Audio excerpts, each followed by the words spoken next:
All right, he left, and we're going to read about this is our forefather. When I say our forefather, he's the forefather of the so-called blacks, Latinos, Hispanics, Native Americans scattered throughout North Central, South America, and the Caribbean.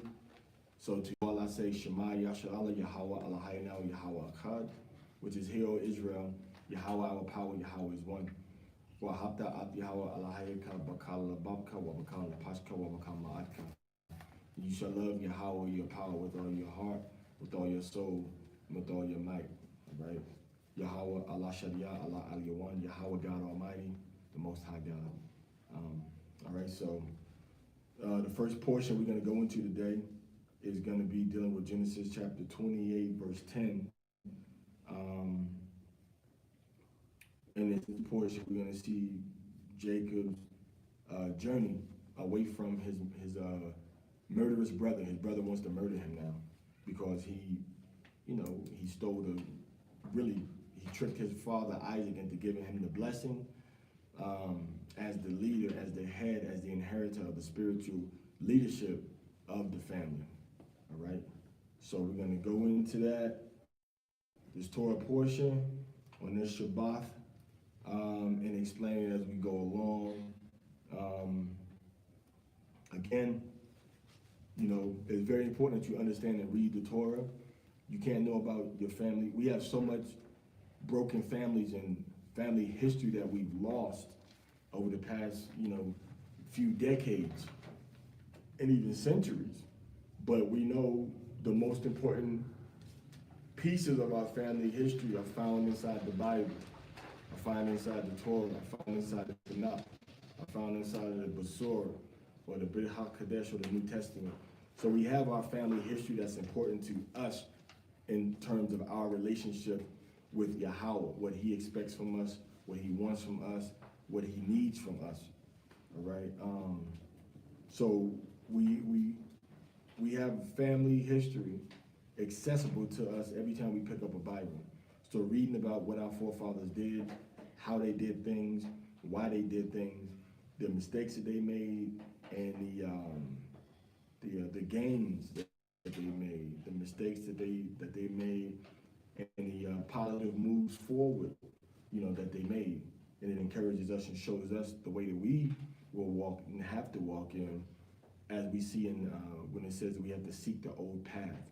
We have to stand in the way and seek the old path and seek the ways that we're supposed to be walking. And we have to walk in the ways of our fathers, and then walk in the ways of Yahweh Shai HaMashiach, who also walked in the ways of his fathers. All right, so the brother is going to start to read first from chapter 28, verse 10. But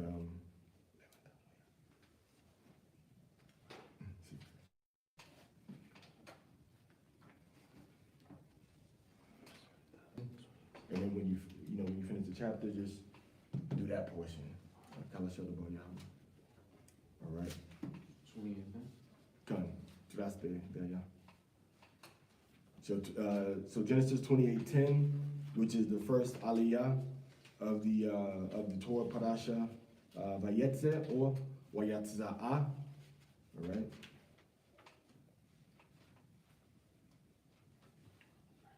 Mm-hmm. And Jacob went out from Beersheba and went toward Haran.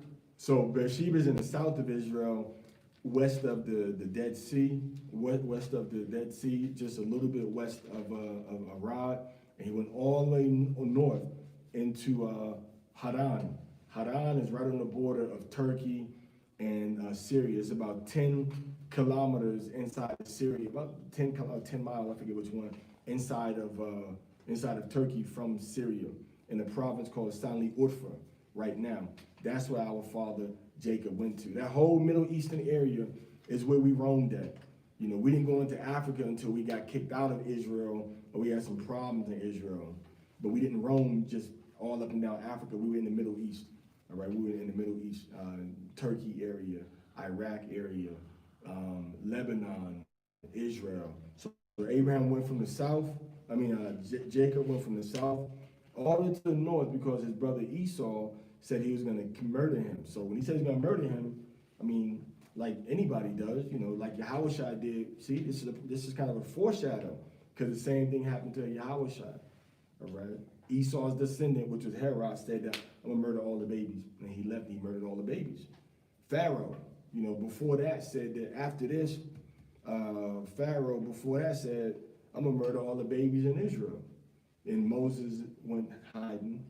All right. Now Jacob is going to hide also. So we see these similar things happening throughout our ancestors' history, and we see the same thing in the Americas now. All the abortion clinics are set up inside of so-called low-income, so-called Black, Latino, Native American communities throughout the urban areas of America. You can go there. The government of America will murder your Israelite baby for free. All right. So so they still have this plot of evil to murder against us, because their heart wants what we have. That's why they didn't conquer Africa from sea to shining sea. They didn't conquer Australia from sea to shining sea. They conquered America from sea to shining sea, because Esau said, by any means, I'm gonna get any portion of my birthright back that I can get. I'm gonna get my blessing back. And just like the Most High said, the blessing was put on Esau, that he would conquer by the sword. So he's the only nation that controls every continent with his armies by the sword. So before he got that far, Jacob said, you know what? Let me just go. So Jacob is leaving now, going to Haran, leaving the south, going to Haran. Okay, go ahead. And he lighted upon a certain place and tarried there all night, because the sun was set. And he took of the stones of that place and put them for his pillows, and lay down in that place to sleep. So he put the rocks, and he probably had some cloth or fabric on the rocks, but he laid on the rocks, as used them as a support for his head at night. Right, go ahead. And he dreamed, and behold, a letter set up on the earth, and the top of it reached to heaven. And behold, the angels of God ascending and descending on it. When you see the word angels, they really shouldn't say angels, because angels is based on the Greek word evangelos, and that means a messenger, somebody that brings a message. So the Hebrew word is mala'ak, and it simply means a messenger. It could be an earthly messenger, or it could be a spiritual messenger. But these are messengers. So when we see these messengers going up and down, when you see angels going up and down the ladder, if we say, oh yeah, the angels going up and down the ladder, just that's all you know. What are the angels doing? You don't know. But if I say, it's messengers going up and down the ladder between God Almighty and Abraham, what are these messengers doing? Bringing messages. See, now you see how we have the spiritual connection with the Most High greater than any other nation. So when we fell, we took that and went into wickedness.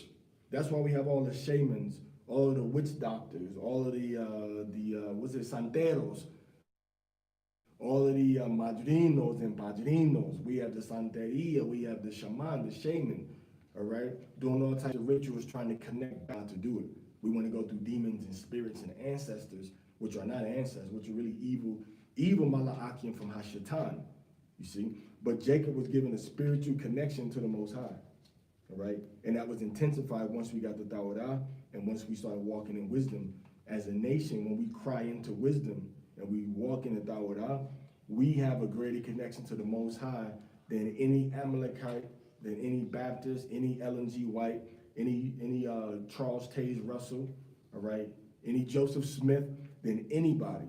We have that spiritual connection because it's upon Jacob and his children that walk in righteousness that these angels are descending and ascending on this ladder from the Alahayim back down to us.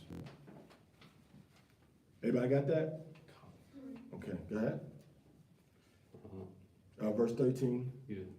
And behold, the Lord stood above it and said, I am the Lord God of Abraham thy father, and the God of Isaac. The land whereon thou liest, to thee will I give it, and to thy seed. You see, thee is used to mean you. Thy is used to mean something that belongs to you. So the Lord thy God, thy son, but thou is just you, okay? I would give it to thee, the land where thou liest. So that's used to me where you're lying, and I would give it unto you, all right? And I'm going to also land on, the Most High said, I'm going to give you this territory that's going to belong to you. It doesn't belong to the Arabs. The so-called white man calling himself a Jew that's over there now, it doesn't belong to him. He's not the seed of Jacob. He's the seed of Esau for the most part. He might have some Japhetic people mixed in with him, all right? So now, what our people did, right, Amaria, they said, well, you know what? Since his angels going back and forth and God is on the top, these angels, they must be gods. So let's pray to these gods, and these gods can take us back to the creator God, and then he can give the message to the angels and come back to us. And that's how we got tricked, by thinking that there's angels that we got to pray to get to the person at the top of the ladder, which is the Most High. But we went directly to the Most High once our country got set up through what? Moses. Remember, he told us that when there's a problem, go to your captain of tens, 50s, hundreds, and 1,000. And if that doesn't work, go to Mashah. And if he can't solve the problem, Moses or Mashah is going to come to Yahweh. It wasn't a spiritual system where you had to go through 4 or 5 different spirits. It was physical men going to the word of Yahweh. And when that one man that was at the top couldn't give you an answer, then he would go directly to Yahweh. And Yahweh would show us. What is that? If I'm not mistaken, isn't that a mediator between us and the Most High? So when people reject Hamashiach and they say there's no mediator between man and the Most High, there is. There always has been. There always has been. It's all throughout the Torah. So now what people want us to believe now is that they're the way to the Father now. See, I got the truth. I'm the priest. I'm the teacher. I'm the prophet. I can tell you, Yahweh Shai, he wasn't nothing. But where's your books? Where's your records? Where's your miracles? Where's the people lying on the wonderful things that you did? Since he's so fake and phony, your fake and phoniness isn't on that level yet. Since he's so fake and phony, where's your false witnesses to tell about the great miracles and the unexplainable things that you've done? See, they don't exist. They don't exist. Because what Yahweh Shai did was real, and it lined up with the prophecy. So now he was the ultimate messenger. That's why in Islam they say, La ilahu illallah Muhammad Rasulullah. They say there's no God but Allah, and Muhammad is the messenger of God. That's what they say. But Muhammad was not the messenger of the Most High God of Israel. He might have been the messenger of some God, but he wasn't the messenger of the God of Abraham, Isaac, and Jacob. Because he didn't fulfill no prophecies. He didn't come from our people, and he sure did not teach the Torah. He did not teach the Torah. He did not teach the commandments of the Most High. The Most High said the Sabbath, they came and said Friday. The Most High said, you married, this is what you got to do to be married. And Yahweh Shai said, this is what you got to do to be married and be divorced. Muhammad and them, his crew came and said, no, after 90 days, you don't lay with the woman, then y'all can be divorced, okay? The Most High said, celebrate Passover, celebrate the Feast of Tabernacles, celebrate the memorial of the blowing of trumpets, celebrate the Feast of Weeks. Islam said, no, celebrate the Eid Mubarakah. Celebrate the, what's the other one? Celebrate Ramadan. All these things that had nothing to do with Moses. So Muhammad was his own prophet. Muhammad disregarded all of the prophets of Israel that came centuries before him. To put it into perspective, Yahweh Shai died approximately 33 AD. Muhammad wasn't born until 569, 570 AD. That's 530-something years later. Now he comes saying he's the last prophet. But the Israelite worship system was already established under Yahweh Shai by the time Muhammad was born. So what do we do with all those years and prophets and that history of us being the nation, get kicked out into exile? See, everybody wants to be us, but nobody wants to pay the price that we paid. Everyone wants to say it's the prophets, but there was a line of Israelite prophets that were standing strong for the Most High, performing miracles, and some of them got murdered by their own leaders and by Gentile leaders. You see? So the messengers are going up and down still. But now it's in the form of what? Rakah HaKodash, which is the Holy Spirit, and in the form of Kokma or Kakma, which is the spirit of wisdom. All right? All right, so now, like you said, these are the angels descending, and Yahweh is at the top, and the Most High said, I'm going to give you this land.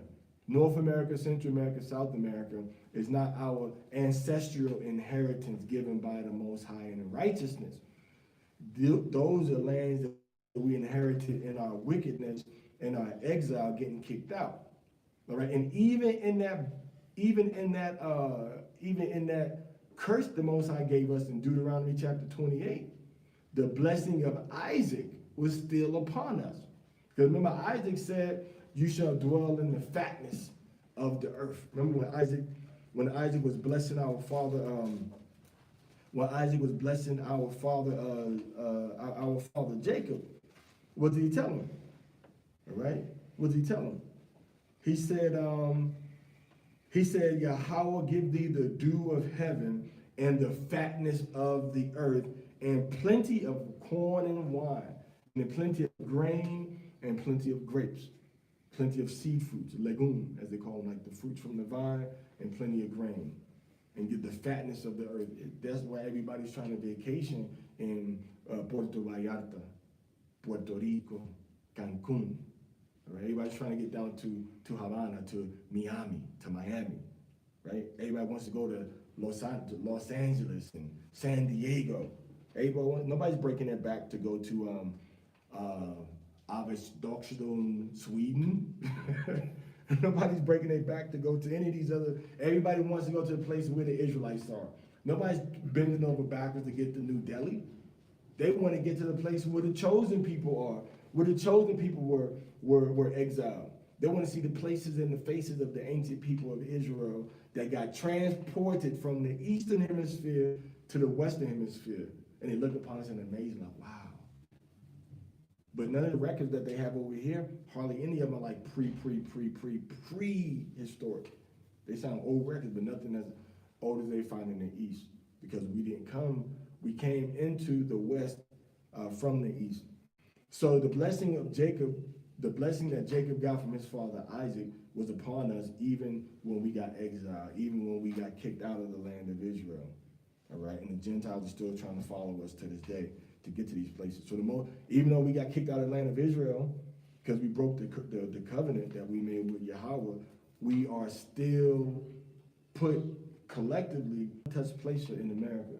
But the Gentiles came into America and just destroyed the economic and destroyed the people of America, and then destroyed some of the environment.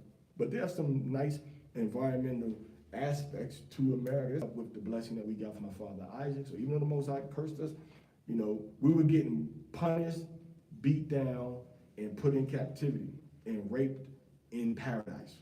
When Esau came to Puerto Rico, jewels, that's why they call it Puerto Rico, the port of riches. Everybody, Puerto Rico, the door of the riches and the port of the riches. They were stealing all the riches. It's our, in France, rich in the Americas. Now, we're not even talking about the tribes that are lost in the Congo, who the sugar cane being transported as rum, and then sold and made money, and then that money being exchanged for slaves from West Africa they had the rum, sugar cane being raised in the Americas, right? And then they would sell that. Then they made the rum. They would take the rum, give it to the Africans, right? Give it to the Africans. The alcohol, Africans would take it, wholesale it, distribute throughout Africa. Then they would give the Africans, the Hamites, the Israelite people, Israelite slaves. Then the Israelite slaves, all right, they would take them, put them on the boat again. Put them as slaves, all right? Like that? Mm-hmm. You in verse 14. 14. Uh-huh. And thy seed shall be as the dust of the earth. So Israelites all over the globe. We're scattered into every country. Go ahead. And thou say, Israelites are in Argentina, we're in Chile, we're in Brazil, Eastern Hemisphere, we're in Israel, we're in parts of Africa, and in the Western Hemisphere.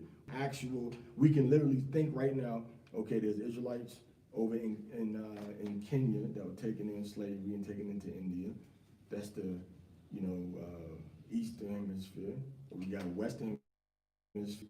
Northern Hemisphere, we got Israelites that was taken into England. Israelites that were taken into the Northern Hemisphere, into Abkhazia, okay, the western part of Georgia as slaves. And then we got the Southern Hemisphere, Israelites taken to Brazil in captivity. Israelites taken into Sao Tome and Principe in captivity. Israelites taken into, actually taken into South Africa as slaves. So we got Israelites in every hemisphere.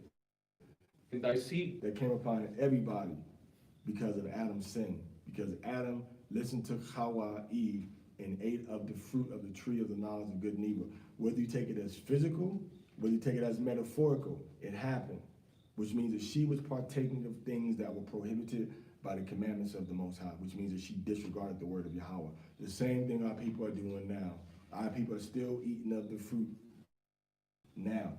They still are doing things. I am with thee, right. And will keep thee, for I will not leave thee until I have done that which I have spoken to thee of. So Moses is promising Yahuwah that he's going to be with him. He's not going to leave him. He's going to bring him back into that land. Okay, go ahead. And Jacob awake in this place, and I knew it not. And he was afraid and said, how dreadful is this place? This is none other but the house of God. So he said, this is Bayat Alahayim, or Bayat Allah, Bethel, right? Go ahead. And this is the gate of heaven. So he said, this is the gateway, the portal into the fourth dimension, into Hashemayim, or into Hashemayim. This is the gateway into Hashemayim. Why? Because he had that experience with the Most High speaking to him. Right. And there's a couple of places on the planet Earth where they say that there's high level some type of cosmic or psychedelic activity going on, all right? Like you can feel different energy in those different places. But this is one of the places where our Father had a real experience with Yahweh. And Yahweh showed him and told him things that were going to happen. And they happened, all right? And that place was called the house of God, which is Bayat Allah, Bethel.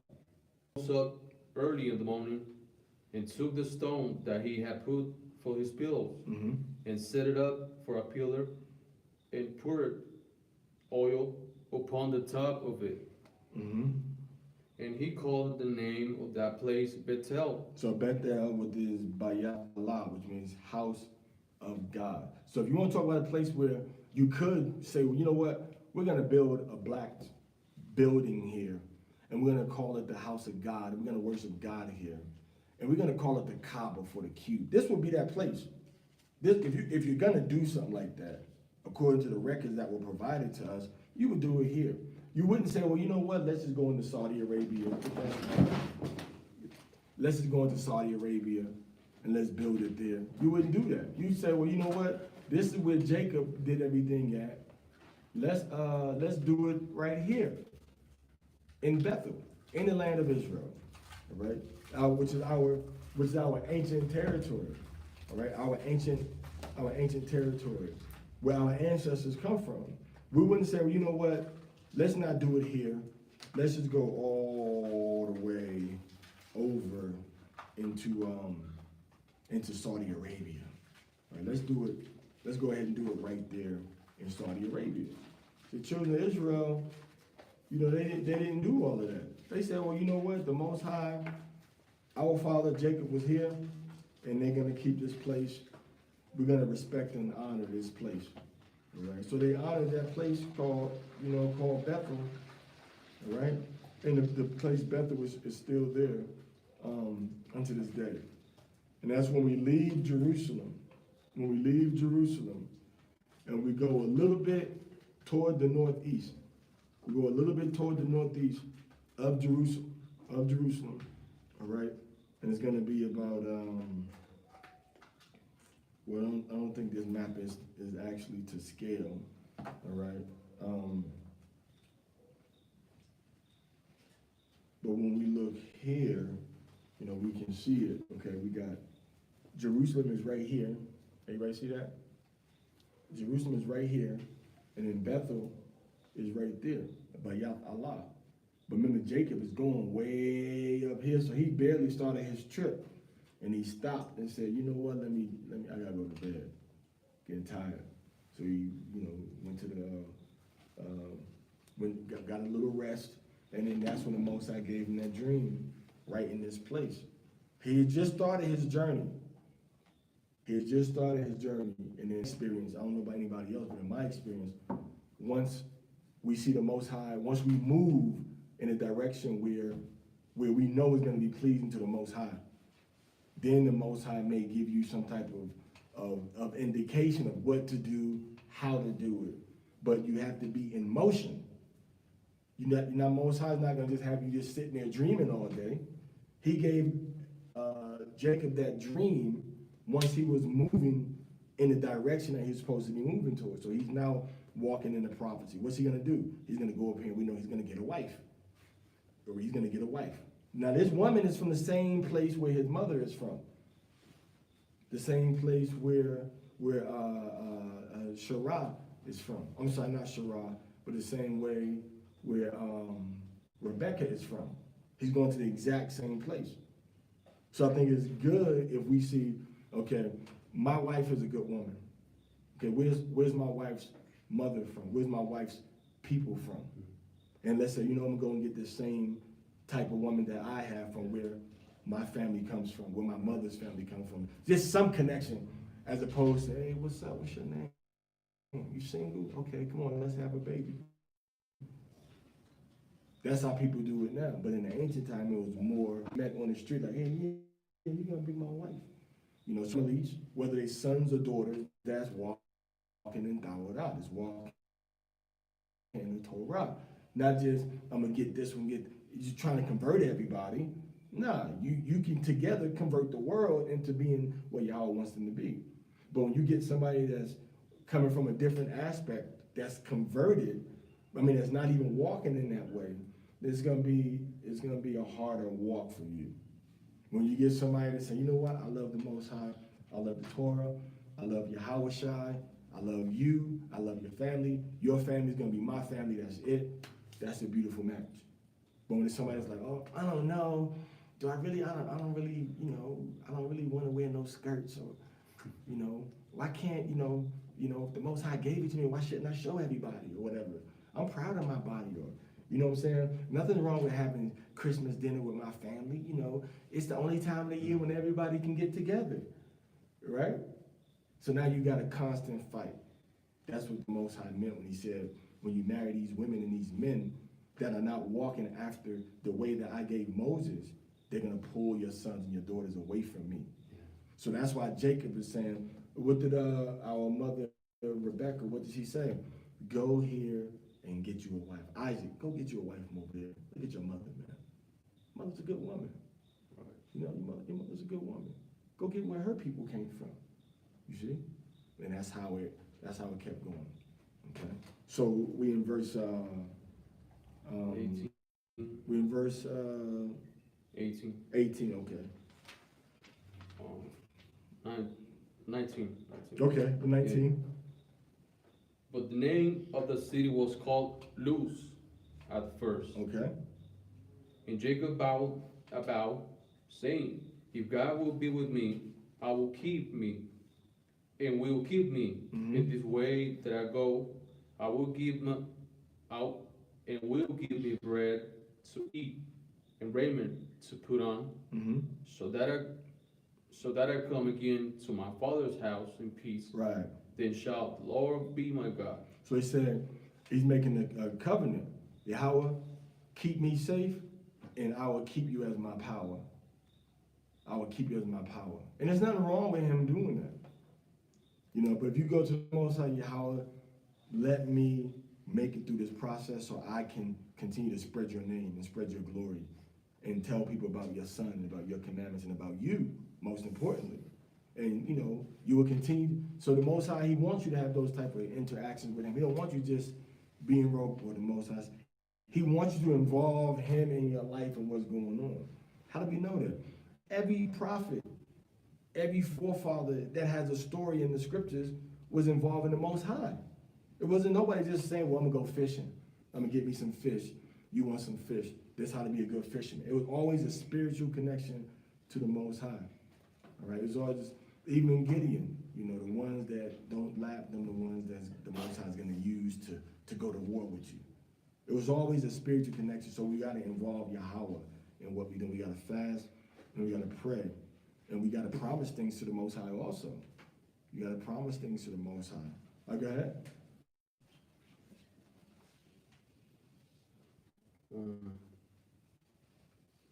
Verse 22. 22. And this stone, which I have set for a pillar, shall be God's house, and all of that thou shalt give me, I will surely give the tenth unto thee. So this is like the diezmos. It's like him saying, I'm going to give a tenth unto Yahweh. So the tenth of what I have to be used to walk in the way that, to do the things that are pleasing to Yahweh, to give unto Yahweh. Okay, so that's the end of the chapter. Go ahead up. כל אשר דיבר יהוה, Kol asher dever Yahweh, נעשה ונשמע. na'ezer ve'ishma. All that Yahweh said, what we doing here. Do it. Okay. So everything Yahweh said, what we doing here. You got any midrash on the pieces that you read? Any midrash or any further entendimiento that you want to compartir with us? Well, this is basically, I think we all need to embrace the way our forefathers were living, because for Jacob, our father, to have that kind of vision or that dream he had is not happening to everyone in the world, you know. He has to be a righteous man.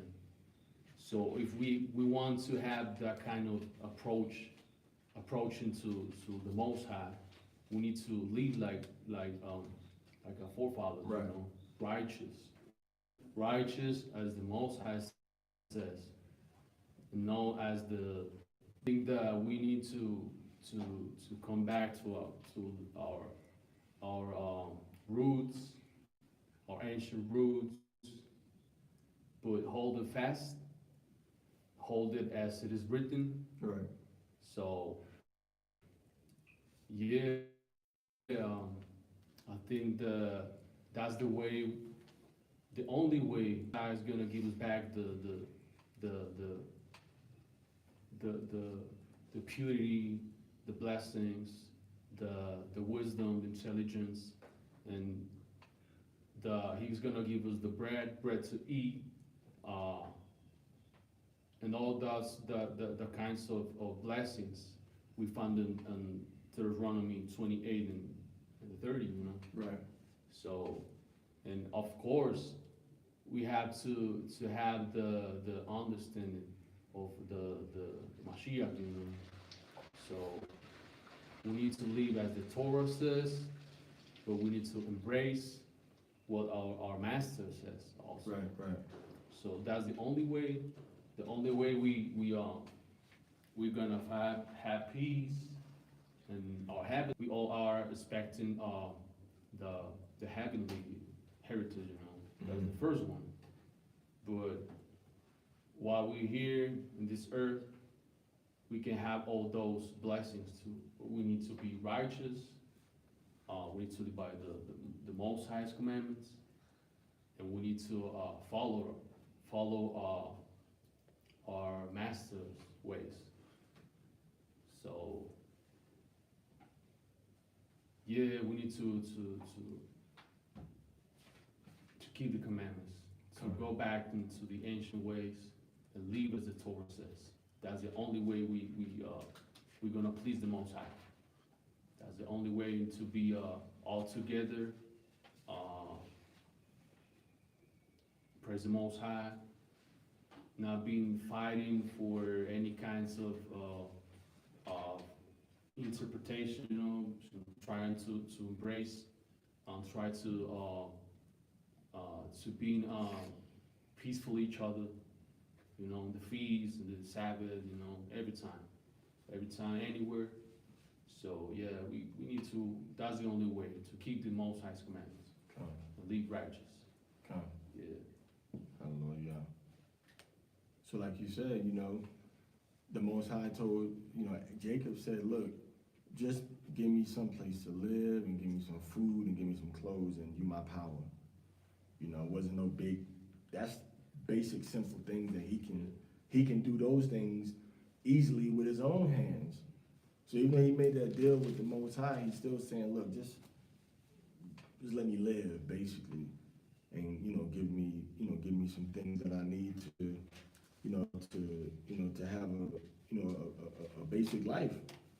And the Most High heard his prayer. You know, he told the Most High, like you said, he said, just give me bread. He just said, he didn't even say a house. He said, give me bread and clothes and I'm good. Because he was sleeping outside, you know. Yeah. I don't know if he had his tent with him, if he was just on the rock, just outside in the open. I don't know what time of the year it was. So that would help answer that question. If it was summertime, he wasn't in no tent, you know. He probably made a fire on the edges to keep the animals away.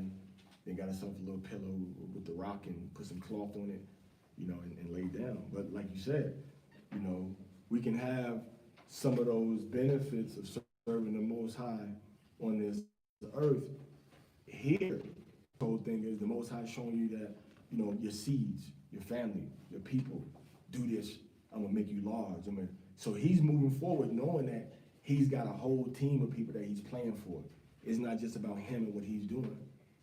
He's trying to create tribes in the nation. And we pray for the Most High for ourselves, but we don't pray for the Most High for us together a lot of times. It's about my house, my car, my bills, my garments, my tunics, my turban, my shoes, you know, my this, my that. It's never, then when it's a feast day, okay, let me help this brother, you know, make you a plate. But it's not, after that, everybody goes their own separate way, you know. But to get the vision from the Most High, we have to walk in a way the Most High will show us the way that we're supposed to be going, you know, and we have to live in a righteous way. In order to live as a righteous way, we cannot embrace the ways of Babylon, the ways of the Gentiles. We have to reject their ways. Right. We have to reject their way of talking, their way of acting, their way of thinking, their way of doing business. And we have to embrace the ways of Jacob, the ways of Abraham, the ways of Isaac, and the ways of Yahweh Sheh HaMashiach. We have to embrace those ways, okay? I often, when people talk about the highways and the byways, I often think about Paul. That was all over the Mediterranean. I mean, he was in Spain, he was in Rome, right? He was in Greece, he was in Turkey, he was all over the place. He was literally on the highways and byways. A lot of people interpret highways and byways as, I'm gonna take the highway to get where I'm going, and I'm gonna teach at the same spot. And that's fine. But we have to expand beyond that. We have to teach at these same spots, at the corners that we're used to, and then we have to go up and down, literally the highways, and the side, the byways are the lesser traveled roads. And we have to take this word. That's what Jacob is doing right now. He's the example. He's traveling along the highway, and he's interacting with the Most High, and the Most High is interacting with him, you know, along that way. So he's our example, and we have to live like him.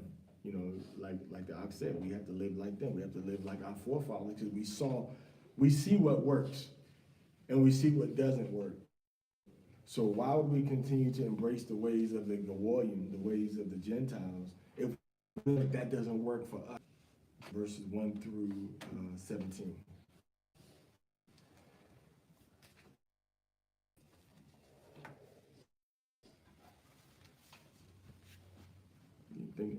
Think about your midrash as you're reading. All right, so chapter 29, verses 1 through 17. Okay? Genesis chapter 29, verse 1. Then Jacob went on his journey, and came to the land of the people of the east. Mm-hmm. And he looked, and behold, a well in the field, and lo, there were 3 flocks of sheep lying by it, for out of that well they watered the flocks. Mm-hmm. And a great stone was upon the well's mouth. And thither were all the flocks gathered, and they rolled the stone from the well's mouth, and watered the sheep, and put the stone again upon the well's mouth. So they're all working together at a place to go and get the water out, put it inside the little trays, they call it a trough, to feed, to give the sheep something to drink, to feed the goats. Maybe they had cattle too. Go ahead. And put the stone again upon the well's mouth in his place. Of Haran are we. So he said, we're from Haran, which is the place where that Jacob is making his journey to. So they're from the place that Jacob is heading toward, all right? Which means he wasn't too far from his destination. He was close, all right? Which is the homeland of his mother. That's Rebekah's homeland. Because remember, Rebekah, was prayed for by Eliezer. He prayed that Yahweh would send Rebekah to him for his master's son's wife. And the Most High heard the prayer of that Gentile for the building of our nation of Yasharallah, our nation of Israel. So the Most High heard the prayer of a Gentile acting in righteousness under the authority of his Israelite Lord, which was Abraham. Okay? And he said unto them, Mm-hmm. Know ye Laban, the son of Nahor? And they said, We know him. And So Nahor, Laban's parent, right? Go ahead. And they said, We know him. And he said unto them, Is he well? And they said, He is well. Uh-huh. And behold, Rachel his daughter cometh with the sheep. So now he said, here comes his daughter Rachel. Go ahead. And he said, Lo, it is yet high day, neither is it time that the cattle should be gathered together. Water ye the sheep, and go and feed them. And they said, We cannot until all the flocks be gathered together, until they roll the stone from the well's mouth. Then we water the sheep. And while he yet spake with them, Rachel came with her father's sheep, for she kept them. Mm-hmm. And it So came, Rachel was keeping the sheep. Go ahead. and it came to pass when Jacob Taking care of the animals. That means she had to be protecting them from people trying to steal them or from animals. She has some courage in her bones. Go ahead. And it came to pass, when Jacob saw Rachel, the daughter of Laban, his mother's brother, and the sheep of Laban, his mother's brother, Mm-hmm. that Jacob went near and rolled the stone from the well's mouth and watered the flock of Laban, his mother's brother. So Jacob said, I'm gonna have to break the protocol because Rachel is beautiful and I want her to water these sheep right now. We're not gonna wait. Go ahead. And Jacob kissed Rachel and lifted up his voice and wept. Kiss meaning he probably just hugged her and gave her a kiss on her forehead or something like that. He didn't give her like a husband, wife type of kiss. He gave her like a brother, sister type of kiss. All right, give her, oh, you my people, like, come here, girl. Probably kissed her, like, you hug somebody, you kiss them like on the side of their head someplace or on the forehead. He probably didn't kiss her in this area down here. I wouldn't imagine he would, or anything below here. You know what I'm saying? That's kind of too close to home. All right. They wasn't ready for no tribes yet. All right, go ahead. And Jacob told Rachel that he was her father's brother, and that he was Rebekah's son. And she ran and told her father. So he said, girl, I'm your peoples. And she said, Daddy, I seen some of your peoples out here. So he said, I'm your peoples, girl. What's up? Let me talk to my father first. Jacob, what you doing kissing on my daughter, boy? Kissing on my daughter for, man. All right, go ahead. And it came to pass. And this is Laban, right? This is Laban. So Laban is like ching ching. Remember Laban saw those gold bracelets and the gold earrings that Eliezer had given unto his sister before they had a marriage agreement. He's like, yo, yeah, you should marry this guy. He got some bread. So now here comes, this is his uncle now. Laban is the uncle of Jacob because Jacob's mother is Rebekah. Rebekah and Laban are brother and sister. All right, go ahead. And they lived far apart. Go ahead. And it came to pass, when Laban heard the tidings of Jacob his sister's son, Mm-hmm. that he ran to meet him and embraced him and kissed him and brought him to his house. And he told Laban all these things. So he probably had Laban had sincere, genuine love for his nephew. You know, but he also loved, you know, to make money. Remember, Laban is our father. Don't forget that. Laban is our father. And that's why I said we got that Laban in us, that hustle from Laban, and then we got the hustle from Jacob. Remember, Jacob hustled his father. Jacob hustled his father out of the blessing that Esau was supposed to get. And then what happened? Laban hustled Jacob. And said, oh man, this ain't your wife. This one supposed to be your wife. I said, man, how you play me like that? And then he kept changing his pay. Well, now I'm supposed to pay you this amount, man. You this amount. And he changed his wages a lot of times. So that's in all of us too. You know, that's in all of us too. Because those are our fathers. Jacob is our father on our father and our mother sides. And then Rachel is our father on, Rachel is our mother. Laban is our father through our mother, Rachel. You know, Rachel and Leah. But also through, but not all of us. You see Gad and Naphtali, and we don't got Laban as our forefather.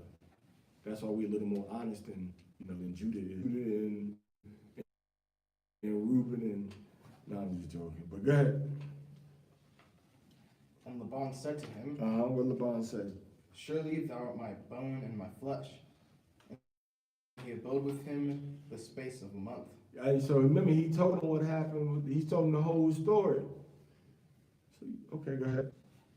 And Laban said unto Jacob, What he said? because thou art my brother, shouldst thou therefore serve me for naught? Man, you my brother, man. That don't mean you're gonna work for me for nothing. Go ahead. Tell me, and what shall thy wages I'm gonna be? pay you some money for helping me. Go ahead. And Laban had two daughters. Mm-hmm. The name of the elder was Leah, The elder was Leah. Go ahead. and the name of the younger was Rachel. The younger was Rachel. Was Rachel. Go ahead. Leah was tender-eyed, Tender-eyed, meaning she wasn't as beautiful to the eye as Rachel. Go ahead. but Rachel was beautiful and well-favored. Beautiful and well-favored. That means she was beautiful. Everything about her was beautiful. And people had a lot of, you know, you're beautiful and you look good. You know, people want to do things for you. People want to give you things. People want to be nice to you, you know, because we know from experience, right? We know from experience that we beautiful, handsome men. So we always got people go out of their way trying to do nice things for us, favoring us all the time. Hey, you want a free ticket to get on the bus, man? Come on. You want a free ticket to get on this airplane? Come on, man. We favor you because we, you know, because we the children of Israel, right? At once upon a time, that was the truth. Now it ain't so true no more. So Rachel was beautiful and well favored. Remember that. Rachel and Leah was tender-eyed. They favored though. They favored though. Because this is Corona. This is coronavirus season, boys. So now you see somebody with their mask on, they take that mask off, you like, goodness gracious, I didn't know you looked like that up under your mask. So now remember, the custom was for the women, especially during special times or special events, they would do what? They would have the veil on. So the eyes could be the same. The eyes could be the most beautiful eyes you've seen on the whole planet. But then they take that mask off, take the veil off. You know, the nose could be crooked in 3 places. You know, the mouth could be, you know, the mouth could have more empty spaces than spaces with teeth in it. You know, the lips could be crooked inside. We don't know what's under that mask. So when they came out with that veil on, Jacob couldn't exactly know that this is Leah and this is not Rachel. And plus it was his wedding night, so he thinking about let's party in and he gonna consummate lay with his wife. That's what he's thinking about. You know, he's not thinking about doing a DNA test. And it was dark too. You know, it was dark too. You know, she probably was shy, and you know how women are. Men too sometimes. She was shy. Oh, yeah. They had Rachel, they plotted it. They plotted this. They didn't just, come in, Rachel, you go, Leah, at the last minute. They plotted this out. All right, go ahead. That was verse 17. Okay. All right, so you got any, what's the midrash you got for us on that? That was we see that Jacob's finally reached his destination, and he found someone that he wanted to marry, which was Rachel. But this is like the beginning of Jacob starting his family with them. Right. And like starting up like everything that will go on in the future. Right, so that's the beginning. So you gotta be very careful when you start in your family. You know, 'cause you don't want to start your family with a just like evil, wicked, mean person. Because your children are gonna inherit that evil, wickedness, and meanness. You don't want to start a children with a person that says, I despise the Torah, I love the pagan ways, because that's gonna be a struggle for your children. You see? So you want to be with people generally in your life close to you that love Yahweh. All right? And next reader, verses 18. Ooh, that's a blessing, man. You got verses 18 to 35, and then all the way to the next chapter, verse 13.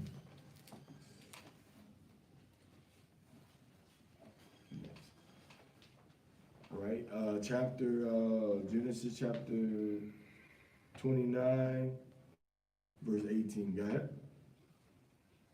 Jacob loved Rachel, so he said, I'll work for you 7 years, for Rachel, your younger daughter. So he said, I'll work for 7 years for Rachel. Now Laban is like, well, Jacob, you didn't say which 7 years. So the first 7 years wasn't for Rachel. The first 7 years was for Leah. Everything okay, Mario? Okay. Go ahead. Laban said, it is better that I give her to you than I give her to another man. It's better for you to marry, the same family that your mother came from. I don't want to give her to somebody else. Go ahead. Remain with me. So Jacob worked 7 years for Rachel, and they seemed to him a few days. Did he have a house? When Jacob came, did he have a house? Did he have a job?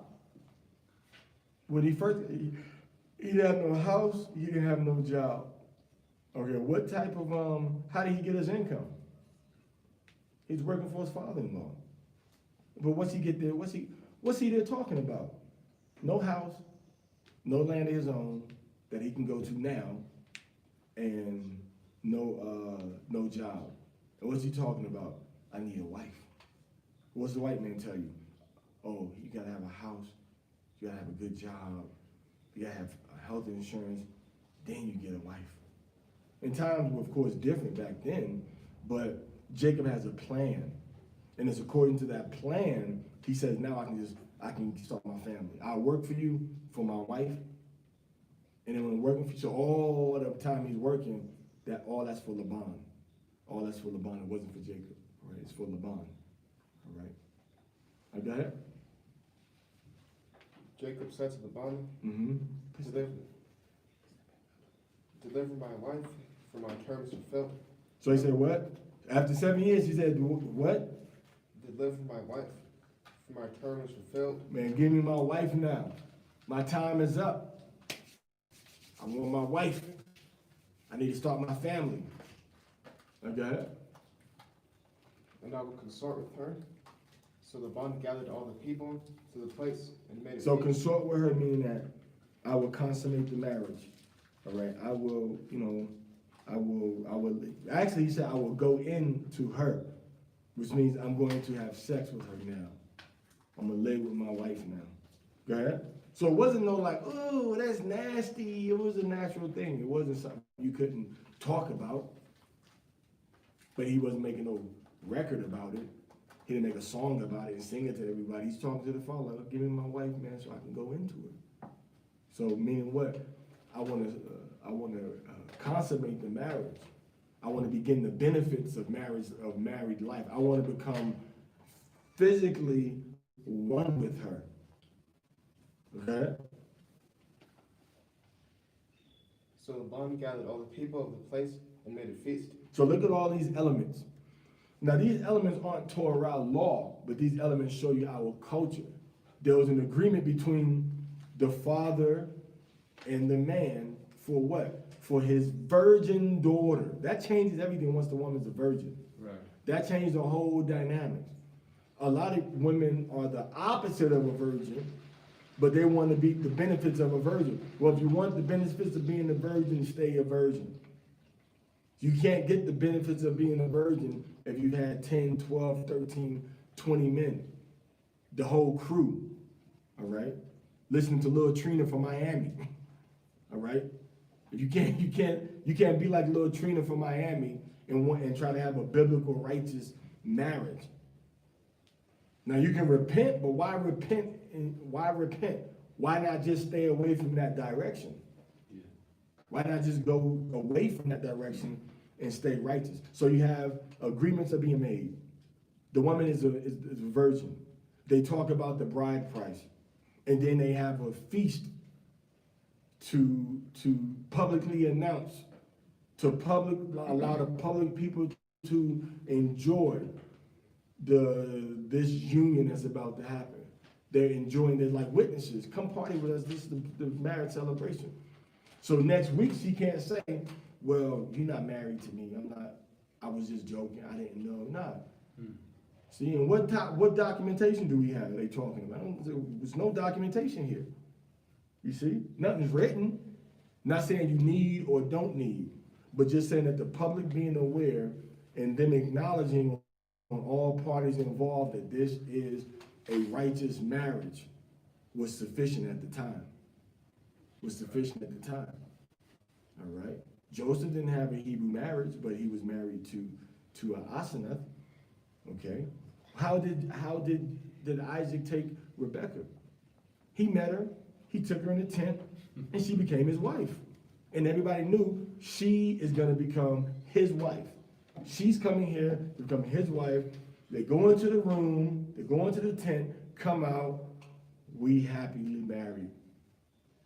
But the marriage, the volume 22, if you are engaged or promised to a man and you break that promise and you sleep with another man, you are guilty of adultery. You belong to that man from the time of betrothal. You belong to that man from the time of betrothal. That's why the scripture says, if she is betrothed to another man, and another man lay with her, then both of them shall be put to death. If you force her, then only the man shall be put to death. You see? So they make it a feast. Go ahead. And it was in the evening that he took Leah, his daughter, and brought her to him, and he consorted with her. So consort meaning he went in unto her in the evening time. Because remember we have the 3 evenings. So this evening was most likely was the Ilta. All right, it was probably between the darkness of the evening and the sunset of the evening. How do we know that? Because there weren't signs there that Jacob saw to say, well, hold up, bro, this is Leah. I agreed to Rachel. Why you give me Leah? All right, go ahead. And Laban gave her Zilpah, his maidservant. So he gave Leah, Laban gave Leah to who? To Jacob. And he gave her a handmaid. Go ahead. A woman that helped her do things. Go ahead. A maidservant to Leah, his daughter. Mm-hmm.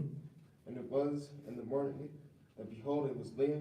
So in the morning, after they laid together, when the sun's coming up, is Leah in the bed with him?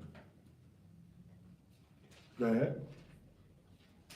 So he said to Laban, what is this you have done to me? Now imagine how Leah must have felt. This is her marriage night, and he gets up going to fuss at her father because he just laid with her. But she already knew what the deal was because she was she was a participant. So she knew that this was not what the agreement was. And then Rachel kind of just stayed out of it. Okay? Because she didn't want to bring dishonor to her father. She'd rather deal with the consequences after the fact than to just say, well, I'm not going to obey my father. She obeyed her father, even though he was wrong in how he was, like I said, technically, they didn't say which order. Serve me 7 years, I'm going to give you Rachel. And he said, which 7 years? For the second 7 years, he gave her to him. After the second set of 7 years was up. All right? Did anybody have anyone in Mario Bay today? Okay. Go ahead. Was it not for Rachel Mm-hmm. that I worked for you? Bro, didn't I work for you for Rachel to be my wife? See, Laban's sneaky. Laban did the same thing that Jacob did, so you're gonna reap what you sow, if you're a good guy or a bad guy. Jacob did the exact same thing, switched up the identities to get what he wanted. Exactly what Laban did. Laban switched the identity to get what he wanted. Laban said, here, take Rachel. And Jacob said, no, I'm your son, I'm Esau. Yeah, feel my hand, man. You sound like Jacob. You see? So always be aware of the Most High about to pay you back for something that you did wrong and sneaky and deceptive to somebody. It's gonna catch up with you. All right? Be not deceived, Yahweh is not mocked. Galatians 7:6. Whatsoever a man soweth, that shall he also reap. Okay? If you sneak, if you lie, if you cheat, and believe me, look at Jacob. It's coming upon him at the worst possible moment. He didn't have the resources at this point to take care of one woman. I mean, not no car. He got no house. He got no land.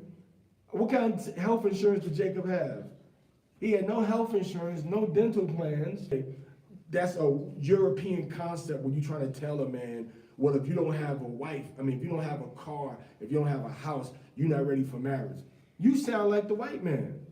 That's like telling that you might as well say, you know what? Poor people shouldn't have babies.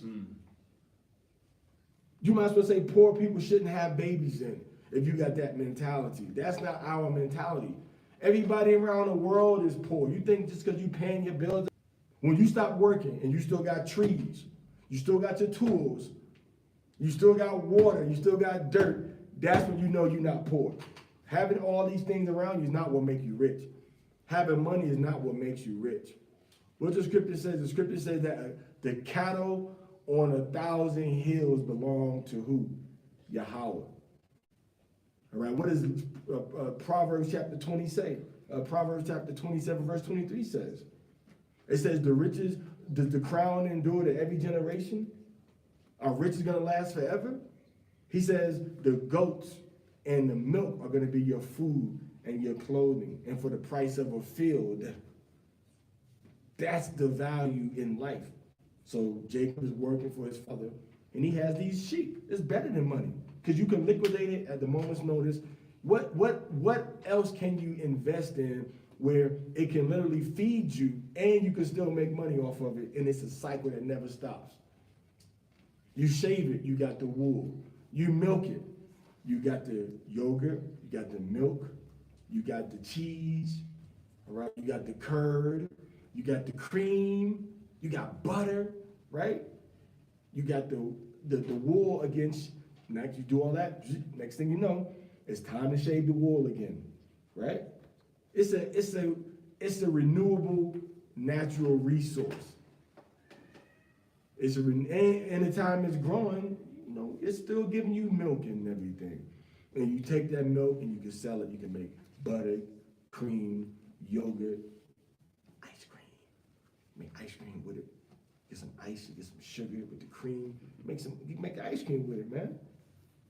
So Jacob might not have had a whole bunch of money in his pocket, but he had natural resources that were renewable, replenished. It replenished himself. He's had to watch over it, make sure that everything stays safe. All right. So now in this in this process, right, he's marrying Leah, but he thinks he's marrying Rachel. So Laban tricked him. So watch out, because you will reap what you sow. He just tricked his father. And the Most High waited 7 years. And them 7 years expired, bam, Jacob is reaping what he sowed. He's reaping what he getting deceived by his own father-in-law, just like he deceived his own father. Now the shoe's on the other foot. Listen, look at the elements. Rachel and Leah are plotting with the females of the family, plot with the males of the family to trick the other male of the family. Same thing with Rachel Same thing with Rebecca. The female of the family plotted with the, all right? Anytime there's trickery going on, a woman's involved somewhere. Eve is involved somewhere, man. She got something to do with it. There's a woman in some brother's ear saying, you know what? Y'all should go to Memphis and show the Masharat Yasha Allah that they can't just come into y'all city. You know what? Y'all should send some people down there. Because all of y'all talking with y'all wives about stuff that's going on. And all y'all getting counsel from your wives. And sometimes it's feminine counsel. It ain't manly counsel. You got to talk to the men. You got to talk to the elders. You got to talk to the judge. You got to talk to the officers. And more importantly, you got to talk with the men that's walking in the Torah before you make these moves and make the steps. A lot of y'all making moves, but y'all ain't consulting with the people that's really walking in Torah. Not consulting with the Torah teachers. Not consulting with the elders or the officers. You consulting in your own minds or with men that are under you. And you ain't going to get the right outcome that you expecting. So Laban is talking. So Laban told his daughters to trick their husband. Okay? Why have you deceived me? Why you play me like this? Why you deceive me? Go ahead.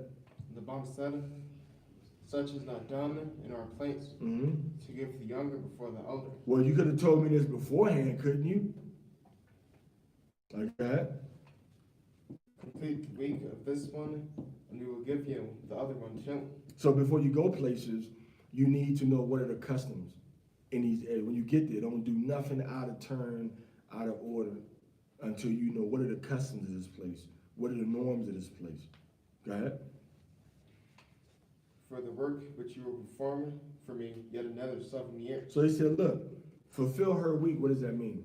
That means he had a week-long feast, week-long celebration with him just enjoying his wife, and they drinking, they're eating, all types of probably different types of exotic fruit juices. Time for 1 week they celebrated this marriage to this virgin woman, which was Leah. All right? Go ahead. Fulfill her week, meaning go ahead and have the week celebration. All right? Go ahead. And I will give you also Rachel, but you have to serve me another 7 years. Go ahead. Verse 26. Salute. Verse 28. You in 28, right? Okay. Go ahead. So Jacob did so, and he completed the week for her. So he had the week-long celebration with his new wife, the accidental bride, Leah. Go ahead. And he gave him Rachel, his daughter, to him as a wife. He gave Rachel to him to be his wife 1 week later. So now here's a man married to 2 sisters.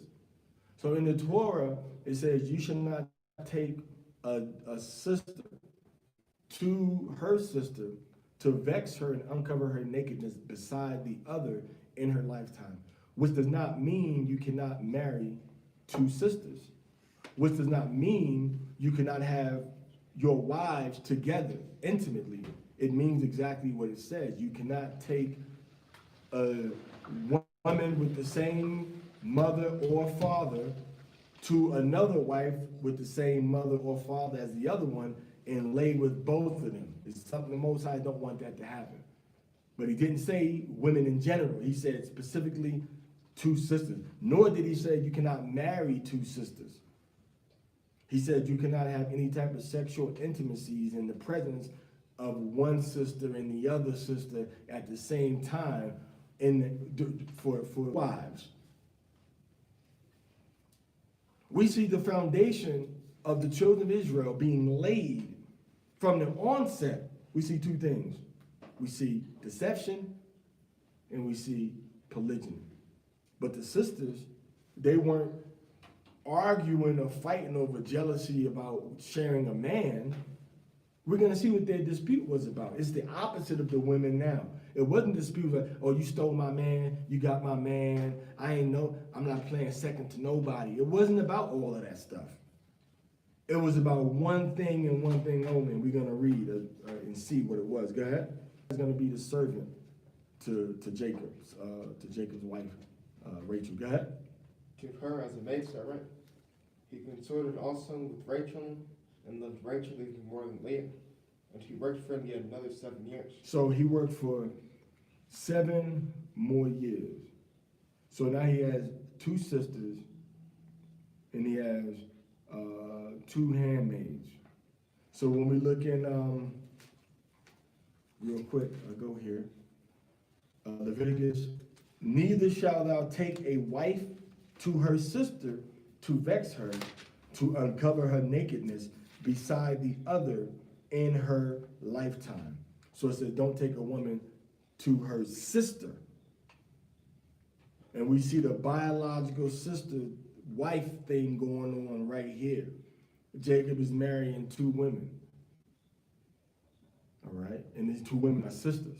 So a lot of people say, oh, that's nasty. No, it's not nasty. It's just that our mind, most people's minds, are too programmed by emotions that are not natural.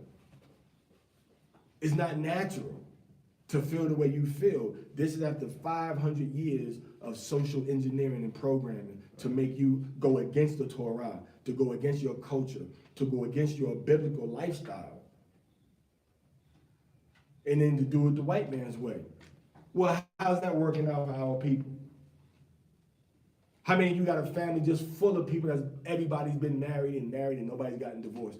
Everybody's getting divorced. Everybody's having children and babies with other women and with other men. Everybody's been married 2, 3, 4, 5 times. But you want to front upon the ways of the Bible that definitely worked. Jacob with 4 women in righteousness definitely is a winning formula. It's definitely a winning formula. It's about the man. It's about the man. David formula, he had some babies that was kind of Absalom and, Adonai, that was kind of shaky in their personalities. Solomon was a winner though. So even though he had wives and the sons had the problems, not the wives. They didn't have problems with each other that the Bible records. We don't read about no gang fights that Solomon's wives. Solomon had enough wives for gangs. We don't read about no gang warfare between Solomon's wives. We don't even read about Solomon's wives and how he interacted with them. We don't read about no jealousy or nobody plotting or scheming behind closed doors against Solomon and his empire. We don't read that. It didn't happen. To our knowledge, we can't imagine that it did happen, because that's just something to definitely leave out of the biblical records. If it happened, it should be here. You see? So now Jacob says, Leah is my wife. A week later, Rachel becomes his wife. And now when Rachel becomes his wife, he serves his father-in-law for 7 more years. Go ahead. Yahweh saw that Leah was unloved, so Leah was hated. Leah, that was grimy what you did. So that's kind of biased too, because Leah didn't do it on her own. Rachel could have just as well come in and be like, Leah, get up. Get out, Leah. I'm not going to do this to my husband Jacob. You see, and lay with Jacob. But she didn't do that. All right, go ahead. So he opened her womb, but Rachel remained barren. Leah conceived and bore a son. So Rachel could not have babies. Okay, Leah got a baby boy. Go ahead. So she called his name Reuben. Ra'auban, look, a boy. Ra'auban, look, a boy, is what that means. Go ahead. As she had declared, because Yahweh has discerned my humiliation. For now my husband will love me. You see what she said? She said, now my husband will love me. She didn't say, oh my God, it ain't bad enough he married me and he got my sister. Now I got a baby by him. Oh my God. She didn't say that. She said, now my husband will love me because what? I'm one of his 2 wives and I brought a baby for him. But nowadays our women popping pills not to have a baby. They embarrassed because they are a 2nd or a 3rd wife. Or they, but they ain't ashamed to be, they're not ashamed to have babies with 2 or 3 or 4 men.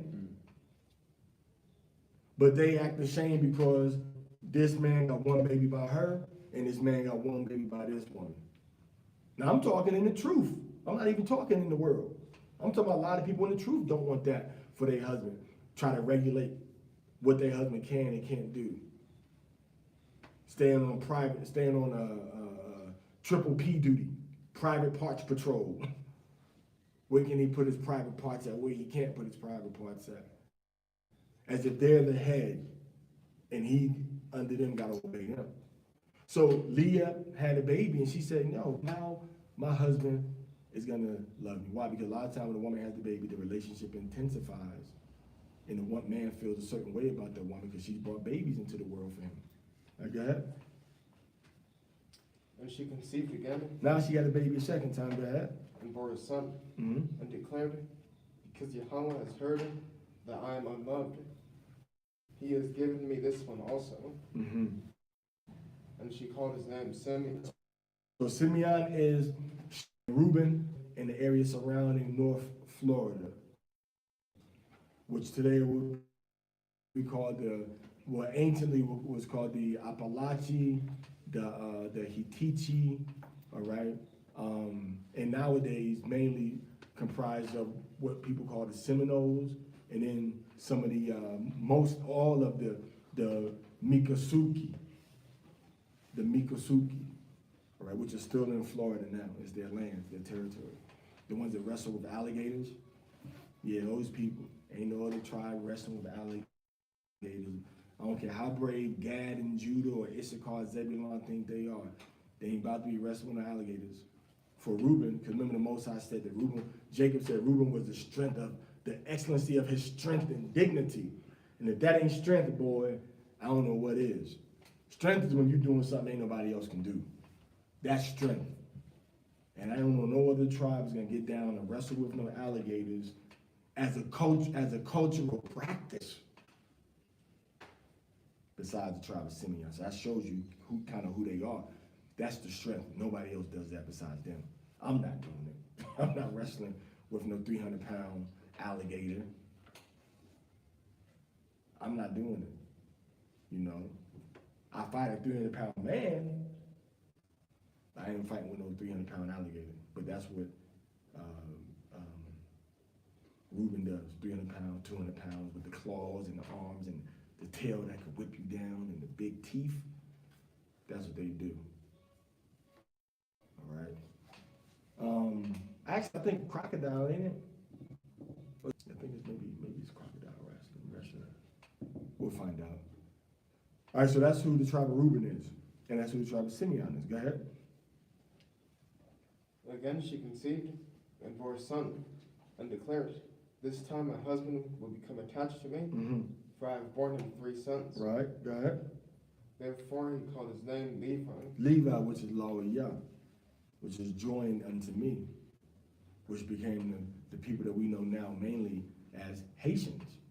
That's the tribe of Levi. All right, go ahead. She conceived again and bore a son, and declared, this time let me gratefully praise Yahweh. Therefore she called his name Judah. Then she stopped giving birth. So when she had this son, she said, well, now I'm pleased, now I'm happy. Af Yahweh, which means I will praise to Yahweh. So it was then she says wada, ahwada la Yahweh. She says ahwada af Yahweh ilkan kwara aha shamwa Yahwada. So your name Judah is not Yahwada, it's Yah, which is short for the Most High, and then Wada, which is the verb form of thanking or praising. So it's Yahwada. And we see the verb used in the first person singular with our mother Rachel. Hey, you see that, right? Everybody see that? It says, it says, you see it right in the Hebrew, in verse 29. She says, Ahwada, in the land right before verse 30. It says, Ahwada. The book, you have my book? Yeah, Parashah. Where did she got 29? Chapter 29, verse 35. 35. Toward the end. حاول بتدبن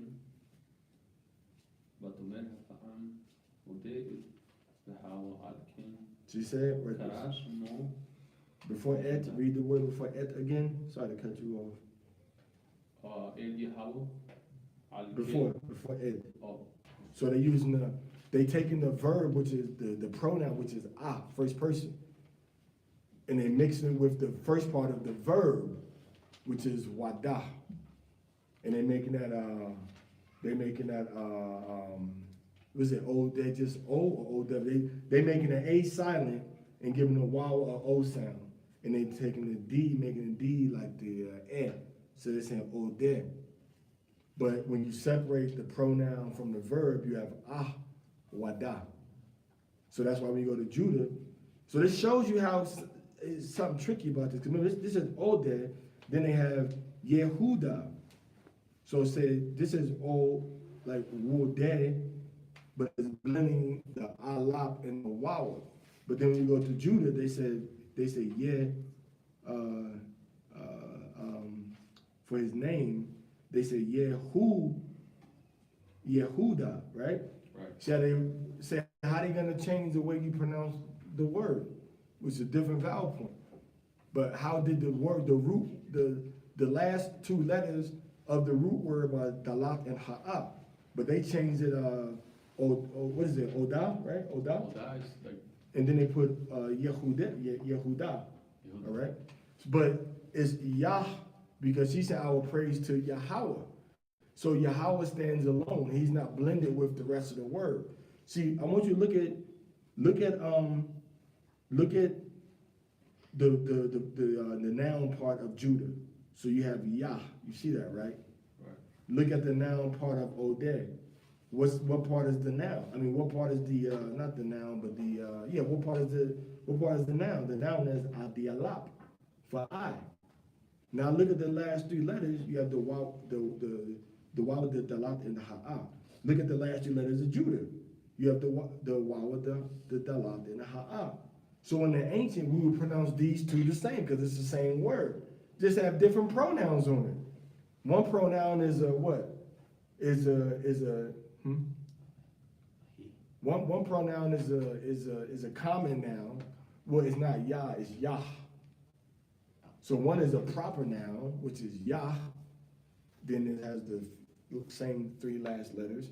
And the other one is a common noun, first person singular, the alap, right? And then it has the same three letters. So she says, I will praise Yahweh. So what does the name mean? The name means Yahweh is praised. See?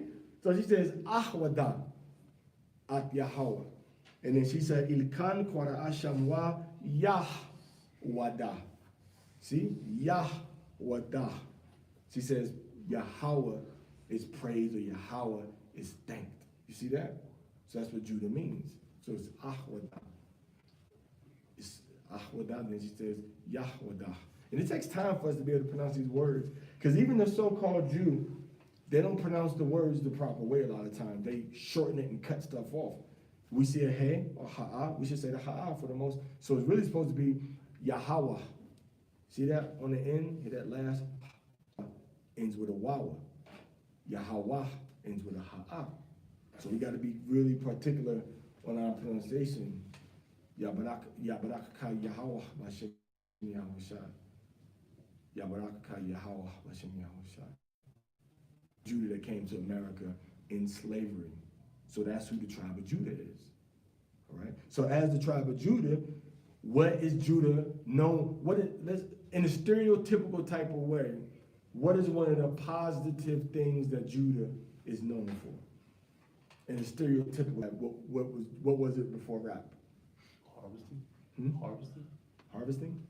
No, rap. Oh. La música. Yeah. Before rap, what were they doing before that? What was the music before that? Jazz. Jazz. And before jazz, what was it before that? Soul music. Soul music.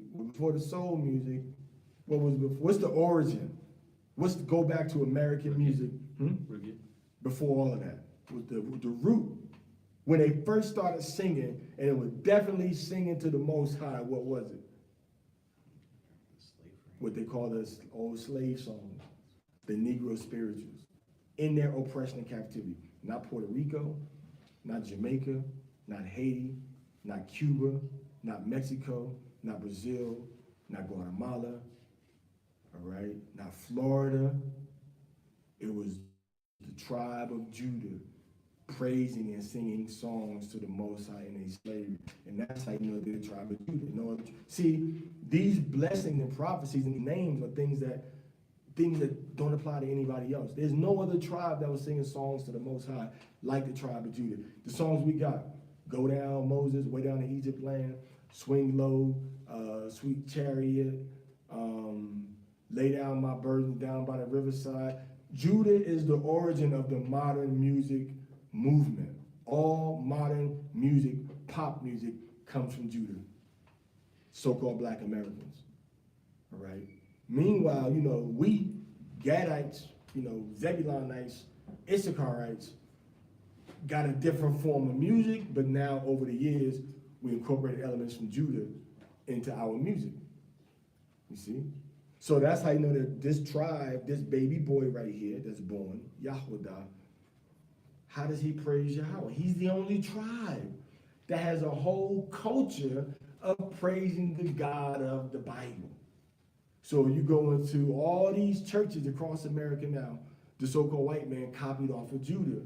And then he took it to the other tribes, and then the other tribes started to do what Judah did, thinking they came from the so-called white man. But it really came from Judah. It really came from Judah. You see? It came from Judah. So she called his name Yahudah. Yahweh is praised. And that name stayed with that baby. And it stayed with his children. And that's why one of the stereotypes of Judah is what? Singing and dancing.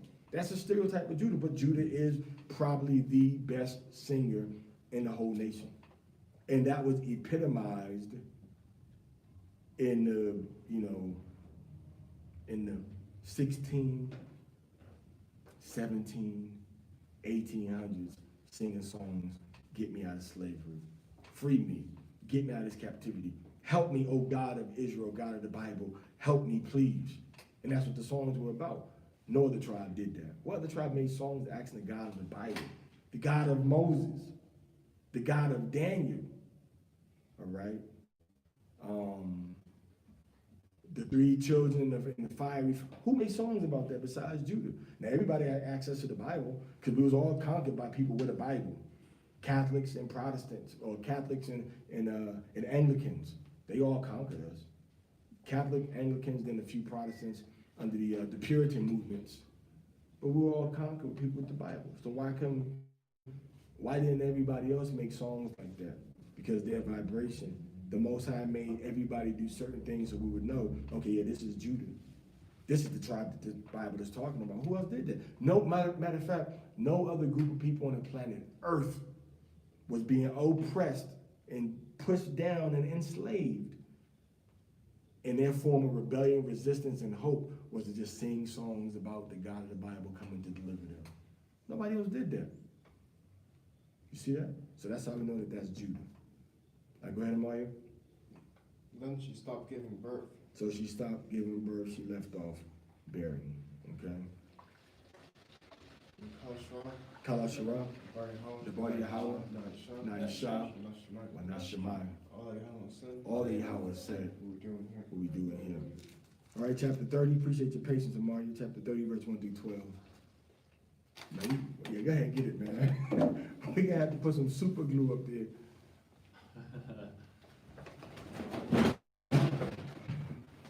Good catch, good catch. What was your? Yeah, just put it out there. But don't fold it over that way because the table's gonna stick. We may be able to salvage it. Let me put some. All right, go ahead, Maya, verse 1 through 12, please. Rachel saw that she had not borne children. So Rachel said, I don't have no children. Go ahead. So Rachel Party. I need to dance. I need to put some more cocaine, some more weed, and some more rum in my system before I settle down and have a baby and get married to somebody. She said, nah, I'm envious. She got all the babies. I want some babies too, Jacob. She wasn't saying, oh my God, I'm glad he ain't got no babies by me. She said, man, wow, I had baby Jacob. So that was the envy, like I said earlier. Not even jealousy, just envious is when you desiring something that somebody else have for yourself. So she said, man, I want some babies too. So she envied her sister,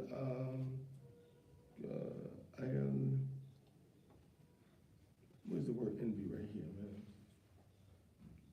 Say, why, the qana'a. It's kind of like jealousy, right? The qana'a is kind of like a jealousy thing. So she was kind of jealous of her, right?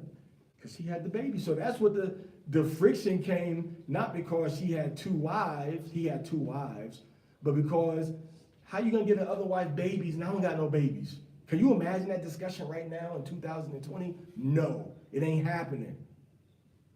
It ain't happening. I know brothers that had wives and had two babies coming forth from two women at the same time, and one wife said, you know what? I'm not having no more babies from you. I'm embarrassed. I'm getting my tubes tied. I know brothers that's happened to. But here's Rachel, not able to have no babies, saying, you know why? Because Rachel said, you know what? I want to bring babies for my husband. All right. Go ahead. She said to Jacob, Mm-hmm. give me children, otherwise I'm dead. Said, give me children, man. Give me children or else I die. Right? She said, give me children or I'm going to die. She said, give me children or ayan matha anakya. All right? She said, give me children or I'm going to die. All right? Go ahead. Jacob's anger flared up at Rachel. So Jacob, she must have said that a certain kind of way because Jacob got mad at her. Go ahead. And he said, am I instead of High, who has withheld from you fruit of the womb? I'm not the Most High that's keeping you from having babies. Go ahead. She said, here is my maid Bilhah. She said, what? So that is not a 2020. See, you want to be a Hebrew Israelite, but you want to look past how you became literally a Hebrew Israelite through 4 women and 1 man. Don't want to look past that part. That's a lot of y'all women got black permanent markers. You just blocked out all that in your Bibles. You don't even got these verses in your Bible. You don't have them in your Bible no more. It's black. And you know what? If you didn't block it out of here, you blacked it out in your heart. You despise and you reject the word of the Most High. They despise and reject the word of the Most High. They don't want to live this part. Oh, that was the ancient times. Well, we still in the ancient times because the world is eternal. This is the ancient times. If you get eternal life, you look back 2 million years from now, you look back to now, ain't gonna be nothing. It's a drop in the bucket. It's a drop in the bucket. It was like 3,000, 3,500, 3,700 years ago. It ain't gonna be nothing compared to the next 10,000 years, man. So no, it ain't ancient time. This is gonna be our future. This is one of my favorite scriptures when it comes to talking about the past and the future, what we should be doing and what we not doing. That's just straight up Kumash, man. That's just, Yeah. Is it in here? No, I don't think Jeremiah's in here either. This stuff's at the part. Read Jeremiah 16:16, please. Jeremiah chapter 16, verse 16. 16:6, Salaklia, 16:6. Well, you can read 16:16. Read that one. Go ahead. Read that one too. Behold, I will send for many fishers. So the Most High is using us to fish you in right now. Come back to Torah. Come back to Hamashiach. Come back to the culture of your ancestors. The so-called Hispanic, Native American, Puerto Rican, and black man, woman, and child. This is your culture. This is your history. This is where you come from. This is your only way to get back to the Father. You can't go around it. White Jesus ain't gonna do it. Sunday church and Christmas and Easter and New Year's on January 1st is not gonna get you into the kingdom. That's gonna get you into destruction of your soul by the power of the Most High. So the scripture says, what? I will send for many wet fishers. How do you fish? Well, you know what? I want some salmon. I want some trout. I want some bass. I want some natural, ancient Nile River tilapia. I want some carp. I want some perch. I want some whiting. You got to use different bait. Some of them like shrimp. Some of them like worms. Some of them like bread. All right? Some of them like Some of them like frog legs, right? Some of them like different things. Some of them like grubs, the larvae for different types of bugs. So you got to know what type of bait you're using to get the fish. So we fishing now. Just like Paul said, what? I became all things to all men, meaning I could use the bait and spiritually arouse your interest based on who you are and where you're coming from. So that's what Paul could do. So Yahweh sent send for many fishers. Go ahead. And they shall, saith Yahweh, and they shall fish them. So we're going to fish you. We fishing you with the word. We fishers of men. And we're using our culture, our laws, our Messiah, our books, our records to bring our people back to who they are so we can get out of this captivity, so we can get out of this exile that we've been in. We've been in this exile, some of us for over 2,100 years, exile from our homeland. All right, go ahead. And after will I send for men. After he sent for the fishers, the ones that don't want to accept their culture, the women and the men that talk against Jacob, Rachel, Leah, Bilhah, Zilpah, Abraham, Isaac, Jacob, Solomon, David, Yahushai, Paul, all of you people that want to talk against little verses. I don't know if I can get with that now. I don't like what this says. I'm not going to do that now. That's not for me. That was in those days. Everybody that's talking against that, what's going to happen? I was saying for what? For many hunters. We're going to hunt you. You're going to be hunted. You're going to be killed. So you can understand. Hunters set baits, set traps, use weapons, and they kill. They hunt. You can run from a hunter, but the hunter gonna catch something before he goes back home. Ain't gonna be like Esau trying to run back to Jacob to get some pottage. Nah, the hunters the Most High gonna send are gonna get what they hunting for. Go ahead. And they shall hunt them from every mountain. Every mountain you on top of thing you can hide, you're gonna be hunted. Go ahead. And from every hill. Every hill you on, you're gonna be hunted, you're gonna be killed. That's the end of the verse. Go ahead. And out of the holes of the rocks. Out of the hole, the people gonna be hiding low and high. Holes of the rocks talking about what? Like what's it? Cueva, right? Like caves and grito. That's it. Gruta. Grutas. All right. So that's what's gonna be happening. So that's why you got to do verse 16. You got to hunt with righteousness as a fisherman. Like, come on into the boat. Like your house I did, Peter, give me your hand, man, let's walk. On the water, get into the boat with the fishers. But that don't work. You're gonna be hunted and killed. So what did the Most High tell you to do in order to prevent being hunted and killed? Read verse Jeremiah 16:6, read that. Both the great and the small shall die in this land. 16 verse 6. Come. Jeremiah chapter 16 verse 6. All right. So the Most High said, we're going to be hunting both great and small, rich and poor. Everybody's going to be hunted. All right? Everybody's going to be hunted. That's going against the Most High. Now go to Jeremiah 6:16. Go to Jeremiah 6:16 now. So the Most High, the women and the men, y'all are not exempt from the Most High judgment. You think because you're teaching on the streets, teaching people, waking up the Israelites, you think that's an automatic ticket into the kingdom? But you still smoking, you still getting high, right? You still breaking the commandments, you still eating, you still picking pepperoni off your pizza, man. You've been in the truth for a year. You don't know not to eat pepperoni pizza or not to eat from the place that sell pepperoni pizza? And you're not looking for L-cysteine in your bread because you never sat down with nobody to teach you the Torah. You just, I'm gonna go out and teach. I'm gonna go out in the highways and the byways. What you teaching them? You breaking the commandments yourself. You know what that's called? A hypocrite. And Yahweh, our master don't like hypocrites. You ain't talking about L-cysteine from duck feathers being in your bread. Never heard that before. Never heard that before. Never heard about eating, never read the package of ramen noodles where it said processing the plant that processes crustaceans. Allergy announcement, meaning what? Shellfish could be in this bowl of noodles that you're about to eat and give your children because that's the cheapest thing that they got at Aldi's. The Most High said, don't eat that. You see, but you're still eating it. But you want to be on the highways and byways trying to wake everybody up. You're making people more of a child of hell than before you met them.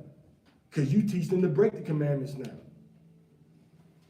With a Bible in their hand. So what does Jeremiah 6 and 16 say? Go ahead. Thus saith Yahweh. This is what Yahweh, that's who? Yahweh. I say. Who said it? Yahweh. No, Parashah. Yahweh. No, my Yahshua. After him void. Yahweh word accomplished what it's supposed to accomplish. What is the order that Yahweh gave? What chapter Jeremiah is this? 6? This is right before we went in slavery, right? In the captivity. Right. This is when we still in Israel before we went in captivity. So Jeremiah is saying what? Read. Standing in the ways. Stand in the way. That's the same we're supposed to be doing now. Standing in the way. Who got the Hebrew in that? We say Imad Bahadarak. Who got the Hebrew in it? Anybody got that in Hebrew? Anybody got that in Hebrew? Let's see. Let's put it up on here. If this ain't dead now. Jeremiah 6:16, right? I mean 6:16, right? Use this one. So in Jeremiah, put Amaya, pass one of the another Hebrew Bible up there. It should be over there, or maybe one over there. 6. You see one? Okay, yeah, bring it over in case we need it. We have it. Oh yeah, that's that book older than you, man. Well, I got this book in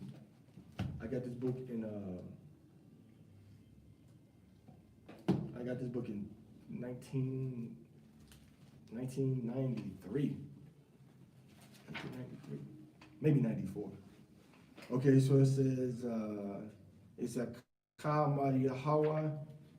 It said, Imarwa Al Derakyam. He said, stand upon the way. It's interesting that he said stand il, instead of what normally you would see what? When he say stand on the way, what would you normally expect to see? Like stand in the road, what would you expect to see? What word would you expect to see? Right, you normally see ba derak, right? You expect to see ba, but it doesn't say ba. It says il, upon. Almost like it's using it as we know it's being used as a metaphor, but he says stand upon the ways.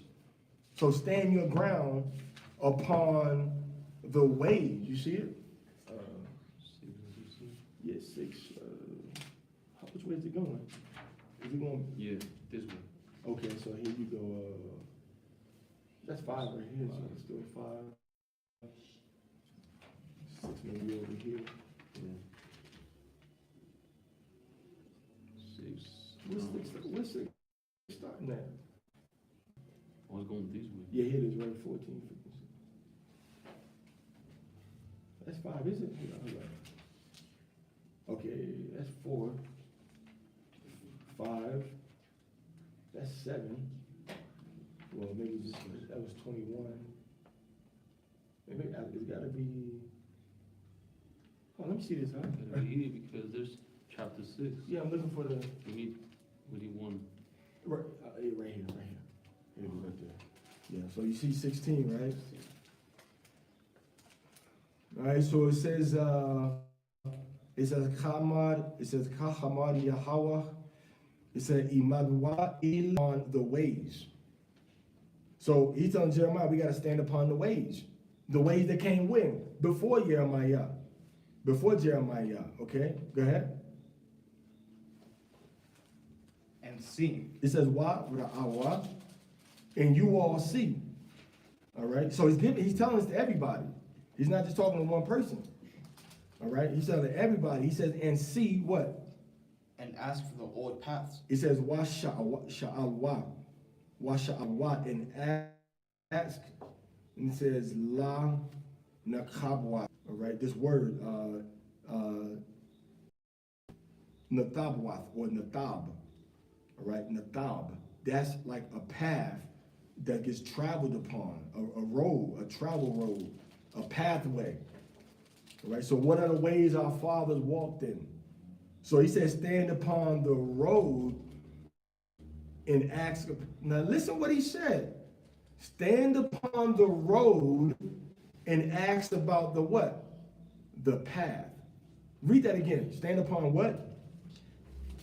Standing in the ways Stand in the ways, the highways, the byways, and ask for the what?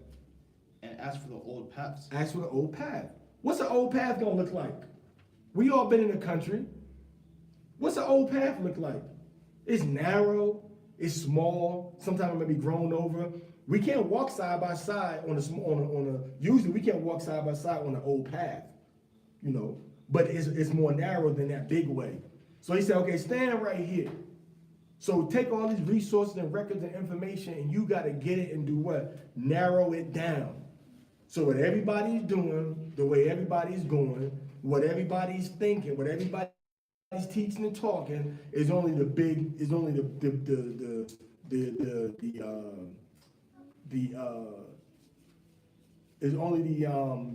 the broad way. But Yahweh said we got to do what? Walk in that narrow way. You see? Everybody's not trying to walk, talk, and live in the way of family, in the way of teaching, in the way of eating like our fathers did. So Jeremiah, the Most High is telling him to stand in his way, and then if you stand in his way, you ask questions about get more, like you were saying before. What if it's like okay, you leave Catholicism, now you become a so-called Christian. So now you're closer. You leave Christianity, now you say, well, the Jews, so now you become Messianic. And you leave Messianic, and then you say, well, you know what? Something ain't right about these people because they don't really act like, and nobody looks like me. And, you know, so then you say, okay, well, maybe I'm an Israelite. So then this whole time, what are you getting? You're getting man-made religion, and then you get Christianity, more what the New Testament says. Then you say, well, Messianic, more from a Jewish perspective, looking at the Torah. And then you say, well, man, I'm the people, and this is my book, the Torah is for me, and Hamashiach has brown skin like we have. They say, bam, bingo. So the path gets smaller and smaller. And that's what Jeremiah is saying is supposed to happen. That's what the Most High is saying is supposed to happen. But are we doing that? No. We come in the truth, we join the camp, that's it. Whatever the camp leader says, that's it. Whatever wind of doctrine blows them, we want to roll with that. A lot of y'all, no disrespect to nobody, and please don't take my words the wrong way, but a lot of brothers in Israel don't have balls. You've been castrated by your camp leaders, you've been castrated by your woman, you've been castrated by the so-called white man, and you following behind men that is not following behind the Torah. If you are someplace where the Torah is not a constant topic of discussion, conversation, and teaching, then you're in the wrong place. Let me tell you that right now. You're in the wrong place. You're wasting your time following after the doctrines of men. You ain't in the right place because you're not learning how to properly repent. You can't repent unless you understand the Torah. How can you turn from sin if you don't know what sin is? And if sin is transgression of the law, how come more time is not studied? How come more time is not spent studying the law? So we can know what is sin, so we can be better servants of the Most High. You see? So he said, ask about the path. Oh, it says Iwalam, which means like forever, or eternity, or very, very, like the path has already been set. It's kind of like we was talking the other day. You know, the path. When did the Most High even start to record his relationship with us? During creation.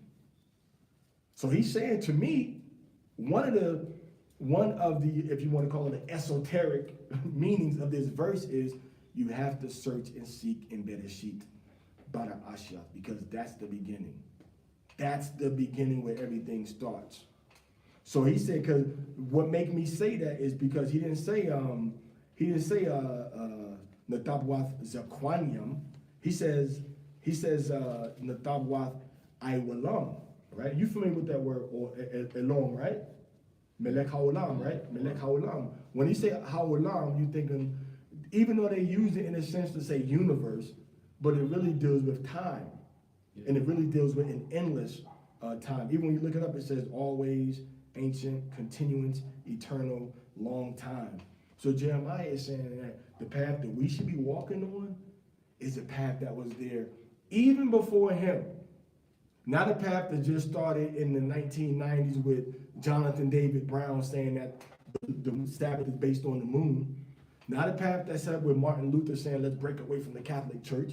Not a path that was set up by Ellen G. White to say that we got to be Seventh-day Adventists. Not a path that was set up by Charles Taze Russell saying we got to be Jehovah's Witnesses. Not a path that was set up by Joseph Smith saying that we got to become Mormons. But a path that was set up from Adam, Noah, Shem, Arphaxad, all right, Abraham, Isaac, Jacob. What we're reading about now. We write about Jacob right now. So we now go back to Jeremiah, and Jeremiah says, nah, bro, you got to go back before me. The Most High told me you got to go back and search before Jeremiah. That's where the answer is at. Because in Jeremiah's time, what was happening? We was messing up. It was already, it was too late. So even in that case, he said, you know what? Go back and search before me. Go back to Moses. Go back to Moses. Go back to Jacob. Go back to Abraham. Go back to Isaac. Go back before me. Go back to read what David and Solomon wrote. That's the key. All right, go ahead and finish reading. And as for the old paths, Mm-hmm. where is the good way? Where is the good way? So the old path will take you to what? A broader way now of exploration and information to access that's going to encourage and nourish your salvation now. Okay? And walk therein. And walk therein. Walakwa. All right? What did the Most High say? He said, Lak Laka, thou father Abraham, right? Then he said, Lak Laka, right? Or say, how do they say it? Lek Laka, right? For the, it's the Parashah. He said, right here, he said, Lakwa. Meaning now you all walk together on his path. He says, come, go ahead. And ye shall find rest for your souls. And you shall find rest for your soul. La napash kam. Said, go ahead. But they said, we will not walk But therein. we said we're not going to walk therein. We're going to do this new thing. We're going to do the new stuff. We're going to follow the new ways. We're not going to wear no tunics. We're going to just get t-shirts and put fringes on. That's the new way. We're going to just get t-shirts with fringes. That's the new way we're going to do it. So they walking in these new ways. But the Most High said, don't walk in the new way. Walk in the old, ancient, eternal way that I was set up from the beginning. You think the Most High is sitting around? You think the Most High is sitting around with a fringe t-shirt on? You think the angels walking around with t-shirts? What does the t-shirt do? A t-shirt exposes your loins. Your private parts are right behind them t-shirts. A tunic covers your loins. All right. When I look at everybody in here with it, everybody in here has a tunic on. When I look at the tunic, I'm drawn to the fringes and the colors at the bottom. If it was a t-shirt, I'd be looking at the fringes right by their penises. If you want to be blunt and frank, you got fringes behind your penis. You got fringes in front of your penis, man. No, it's not me being a pervert. It's you that got the shirt on with fringes right at your waistline, right behind your private part. As opposed to us, our stuff comes down like what? You want to be like Yahushua? Don't the scripture says Yahushua had a garment down to his foot? So where's your garment that at least have a warrior's garment on that comes to your knees, man? Yahushua, when he came in royal attire with a golden girdle on, ready for war, but dressed like royalty. He had the garment down to his foot, but he had that golden girdle on. He had the golden girdle on. You see? So that's part of the old path. The Shabbat, Friday night to Saturday night, that's the path that we got from Moses. That's the part that we got from Moses. The Most High gave that to Moses to give to the children of Israel, and it started way back in Genesis chapter 1 and 2. And it was on the night, every seventh night, the Shabbat started as a day. The time itself as recorded in our records began in the darkness. So all time phases begin in the darkness. That's what we first see in Genesis. All right? So we finished with Jeremiah 6:16, right? Okay, let's go back to, sorry, Amaria. You know how it is. Let's go back into Genesis 20. Verse in Amaria? 30. Verse 3. Okay, verse 3. All right, so Rachel can't have babies. So what does she say? Take my maid. That's why we went into Jeremiah 16 and what's going to happen to you people that's against what we're reading in the Bible, that have a problem with what Rachel did, that say she was stupid, that say you better than her, you would never do that. And some of y'all actually say that. Whoops, I'm not Rachel. Because you're selfish, you know. Bunch of selfish, evil, wicked heifers. That's what y'all are. And a lot of y'all men are a bunch of punks because you let your men run you, let your woman run you and tell you what you can and can't do. I'm the man of my house. You're gonna cook steak tonight. You're gonna wash my clothes. Take my garments to the cleaners. Okay, I can't have another wife. Okay, baby. I want to keep peace in my house. Now you become a sucker. And that's showing you just how strong that demon is on the women. You a strong, big, husky man, and your woman telling you what you can and cannot do. And you call yourself a man of the Lord. I go on the highway and the byways. I spread the word and the gospel. I got 2,000 videos up. But your women are running you behind a closed door, what you can and can't do. And then those of you that's got more than one woman, you ain't keeping the commandments a lot of times either, man. You compromising with Satan, so your woman is compromising with you. You can believe that. You got a lot of secret stuff that y'all got going on against the Torah. You see that? So you got to stand on his word strong as a man of the Most High, man. Because you the head, not the woman. So this woman is literally saying, have sex with another woman since I cannot have children for you. I want you to take this woman, make her your wife, and have sex with her. And who's going to say that now? Oh, that's the old days. Well, did not the Most High tell us to seek the old ways? He told Jeremiah to tell us to seek the old ways. Didn't it say, thus saith Yahweh? He said, seek the old ways. He said, Ka'amad wa Yahweh, right? He said, seek the old ways. It says, Ka'amad Yahweh. He said, Imad wa. So you all stand, il darakim, stand in the ways. So you got a way, narrow way, and then it opens up again. You see? So she said what? This is the mentality. This is the Hebrew mindset of our mothers in the scriptures. So if a woman does not have this mindset, she needs to check herself, man. If a woman, you brothers that's single out there, if a woman does not have that mindset, leave her for a weaker man. Because that's not a strong biblical ancient Rachel woman that I read about in the Bible right here.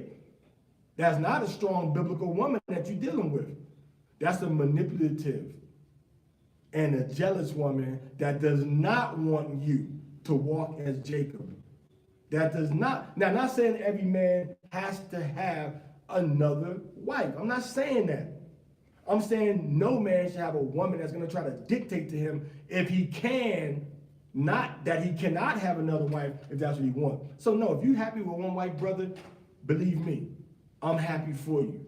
So I'm not saying every man needs more than one wife. What I am saying is that every woman needs to be like Rachel, like Sarah. And every man needs to be like Isaac and like Abraham and like Jacob in their walk for the Most High. So that's what I'm saying. So now Rachel said, you know what? Go ahead and take Bilhah. Go ahead. Take Bilhah and do what? Consort with her. And, oh, can you read that in Hebrew? Who got that in Hebrew, man? Read that in the Hebrew. We got to see this in the Hebrew. I want to read this because it don't say that in the Hebrew. Read verse 3 in the Hebrew. It says Amarwa, it says Hana, then it says like Mash Pakath, Pakath, yeah, what does it say? Verse 3. Come. ותאמר הנה אמרתי בלך בוא אליך. Bo Eleha. What does Bo Eleha mean? Huh? To come. It says come. Bo Ele means what? Eleha means what? Bo Eleha means what? To me. Come. Okay. Her. It says come into her. Yeah. Bo Eleha means come into her. Okay, let me see it. Where is it at? Let me read it in the ancient. So it says, I get to the phrases, man. It says wa ba'a ba'al yaha. It says wa ba'a come al unto yaha, into her. Ya'iqab. No, I'm sorry. That's the consequence. It says bo al yaha, come into or come to her. Now what's he gonna do? It says come, go into my maid. In other words, you see that? It says come into the maid, go into the maid. That's what she's saying. Have sex with my maid. What woman in Israel is ever gonna tell a man to go and have sex with his other wife for the benefit of the family being able to grow? That's the mindset that Jacob's mindset was like, I'm gonna do what I need to do. I don't got no land right now. I don't got no inheritance. I don't got my own house, but I need to build my family regardless. And then once again, when he started to move in a direction that was righteous, fulfilling the plan of the Most High gives him more, but not before he got punished for what he did. He still 2 wives to have children with instead of 1. So even in him getting tricked, it's still a blessing. Because he's still bringing forth, he got 4 sons now. Reuben, Simeon, Levi, and Judah. He got Reuben, Simeon, Levi, and Judah now. So now Rachel, his other wife, doesn't have no children. So if Rachel don't have children, why is he surprised? Because he's having sex with her. So this is one man having sex with 2 women. Ain't no bacterial vaginosis, ain't no trichomonas. All right. Now you might have had a little bit of yeast infection, a little bit going back and forth, depending on how well everybody's clean. But I'm sure it wasn't no bacterial infections going on. Why? Because a man, if there's no other men involved, and the man is clean, that bacterial back and forth between the women, at worst, is going to cause a yeast infection. Not bacterial vaginosis with some funky bad smell. And that bacterial vaginosis is just what? Yogurt, it's done. Because the, what's it called? The acidophilus, right? That's the bacteria in the yogurt, is the acidophilus. If somebody, I think it's the acidophilus is what can kill. That's the yeast in the yogurt that can kill the bad yeast in a woman's body. So when she applies that, in her area, it kills that bad bacteria, and the yeast infection is cleared up. Just simple yogurt, cultured yogurt. Shouldn't have a lot of extra ingredients in it. All right. So Jacob was having sex with 2 women at the same time. Not same time literally in the moment, but in the same time span. He'd have sex with Leah, have sex with Rachel, fulfilling his husbandly duties to both of them. One of them got pregnant, one of them didn't get pregnant. The one that got pregnant was having children, had 4 babies. The one that didn't have babies said, Jacob, where is my baby? She didn't say, well, you nasty, I'm not laying with you. You laying with her, you got a baby by her. I don't want to be with you no more. Está acostándote con otra mujer, no tengo nada que ver contigo, no quiero hacer nada contigo. Tú eres muy what's that word? No, otra palabra, another one. No sucio. mujeriego. No mujeriego, no. La otra palabra que dice que como es muy, what's it, que asco. Asco. Yeah, asco. Asqueroso. Asqueroso, yeah, like asqueroso, like you just gross, nasty, I don't want nothing to do. She said, oye, acuéstate ya conmigo también porque quiero un bebé también como tiene ella. Yo quiero beber como tiene ella. Porque yo no tengo bebé contigo, como ella tiene 4 y ya no tengo nada para ti. Yo también quiero tus hijos. Yo quiero dar la luz a tus hijos también. Jacob, ayúdame. Estoy en el lugar del Altísimo que te deje de tener hijos, que no permite que tú tienes hijas o hijos, tampoco, cualquiera de las dos que quiere. Yo no soy el Altísimo. Pues no. Acuéstate, tranquilo, papi, tranquilo.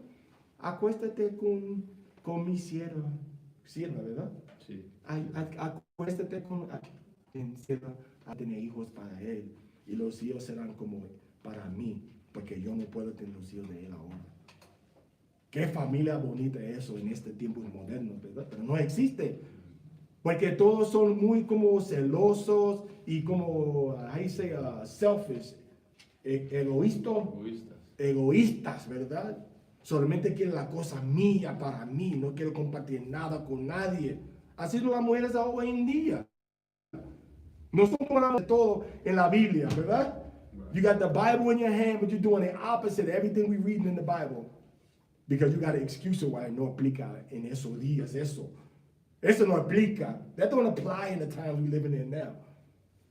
Pero ¿qué nos dije el Altísimo por el libro de Jeremías? Busca como los pasos antiguos del camino del Altísimo Yahweh. ¿Ok? Como Yahweh anda, como su hijo anda, nosotros andamos de la misma manera. Eso significa que no hay nada de nuevo bajo del sol. Todo es del pasado. Así visten los ángeles, el Altísimo, el Padre, el Hijo, todos. Así, porque eso, that's why everybody dresses like this. In the Bible, the Most High, His Son, the angels. That's why Yahweh said, you know what, put on this, put on that, put on this long tunic, put the colors on it. Because He liked it. So if you see what the Most High liked, and how the people He liked dressed, why are you trying to dress like your enemies? Why you don't want to dress like the people in the scriptures? Why don't you want your family like the Most High has family set up? The family wasn't just, you to be a helpmeet and to have children. That's the way the family was supposed to be set up.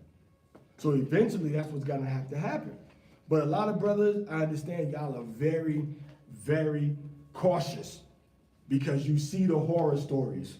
You see, man, I marry her or I marry him, and then after the marriage, is a whole different person. This person, I don't know who this person is that I married. This ain't the person I married. You see that? So a lot of y'all is kind of just, and then you gotta respect that. But you gotta go to a place and in an environment where you can get the type of woman or man that the Most High shows us in the scriptures. So Jacob says, go to Bilhah, have sex with her, and she shall what? That she may bear upon my knees. Okay, go ahead.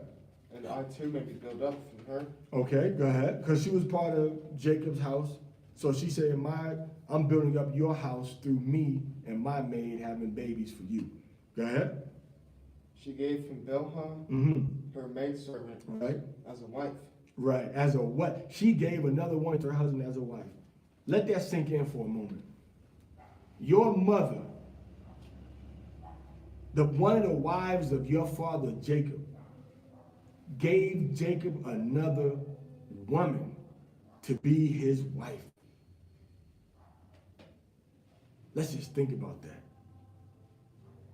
Imagine your wife saying, you know what, baby? I see you around the house and, we got these businesses going and I'm trying to do this and I really can't give you the attention and do the things for our family that I want to do. So, you know what I did? I found you another wife. I found another wife for you, baby. Nah, baby, I don't know. I'm good. I'm straight, baby. I just want you. I love you. I don't need no other woman. So that's what y'all brothers say when your wife talk to you about that. But let your woman bring you another wife.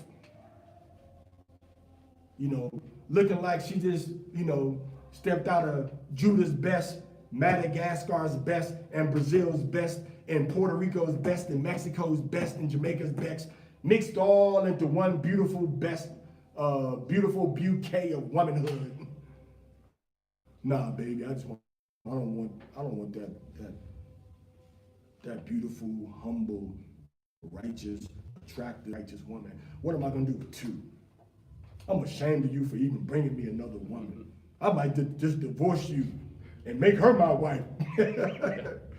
Nah, but my brother gonna be like, nah, baby. She ain't asked no questions. She said, well, Jacob, let's talk about this because I can't have any babies. And, Bilhah's a real nice, she ain't see like, Jacob, this Bilhah, go into her, have the children, good night. And that was it. That was it. And this is the big thing in Israel.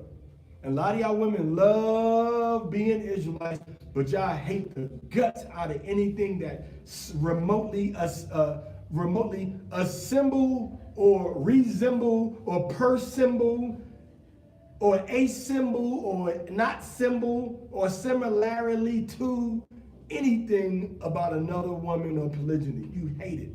You despise it. You hate me right now for talking about it.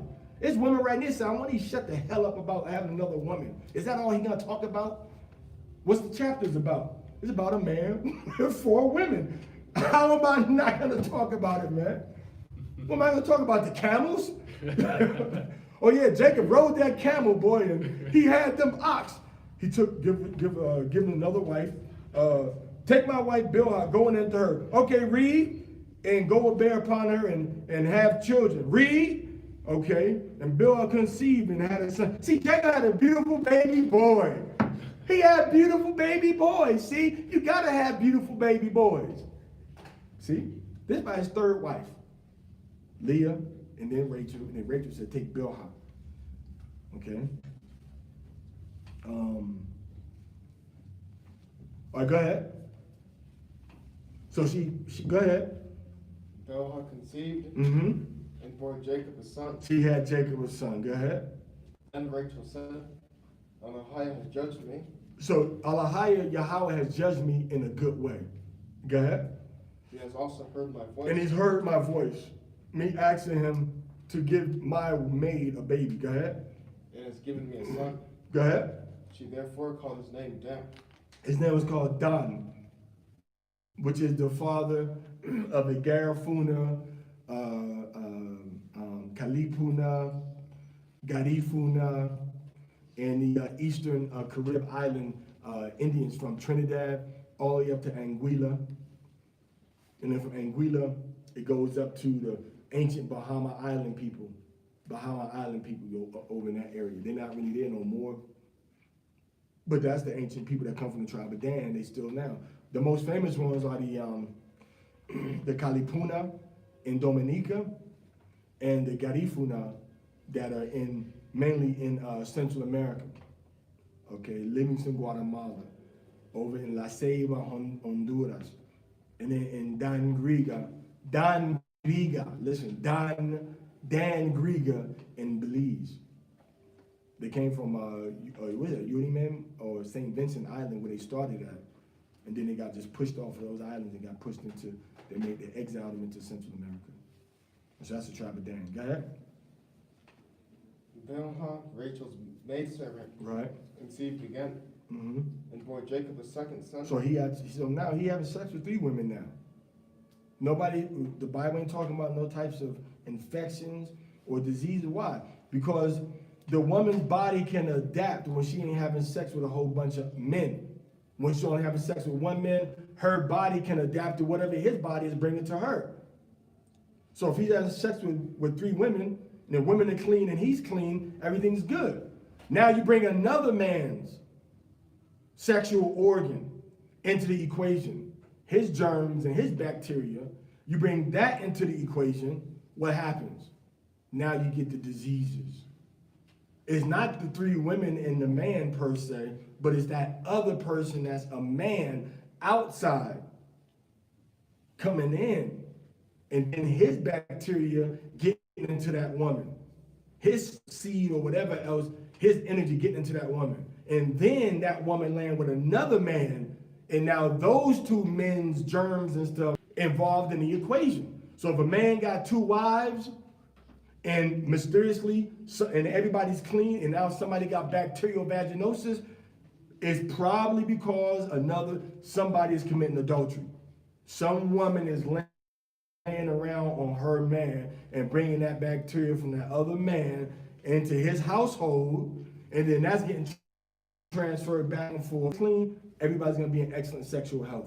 But if you bring another man into the equation, you can't clean that out of your system because that don't belong there. Another man's energy, sperm, hair, skin cells doesn't belong in the body of another man's wife. And when another woman's involved in it, it's easier to detect because now it's transferring from that wife that cheated on her husband to the other woman through the man that they have in common. And the women wonder what's going on.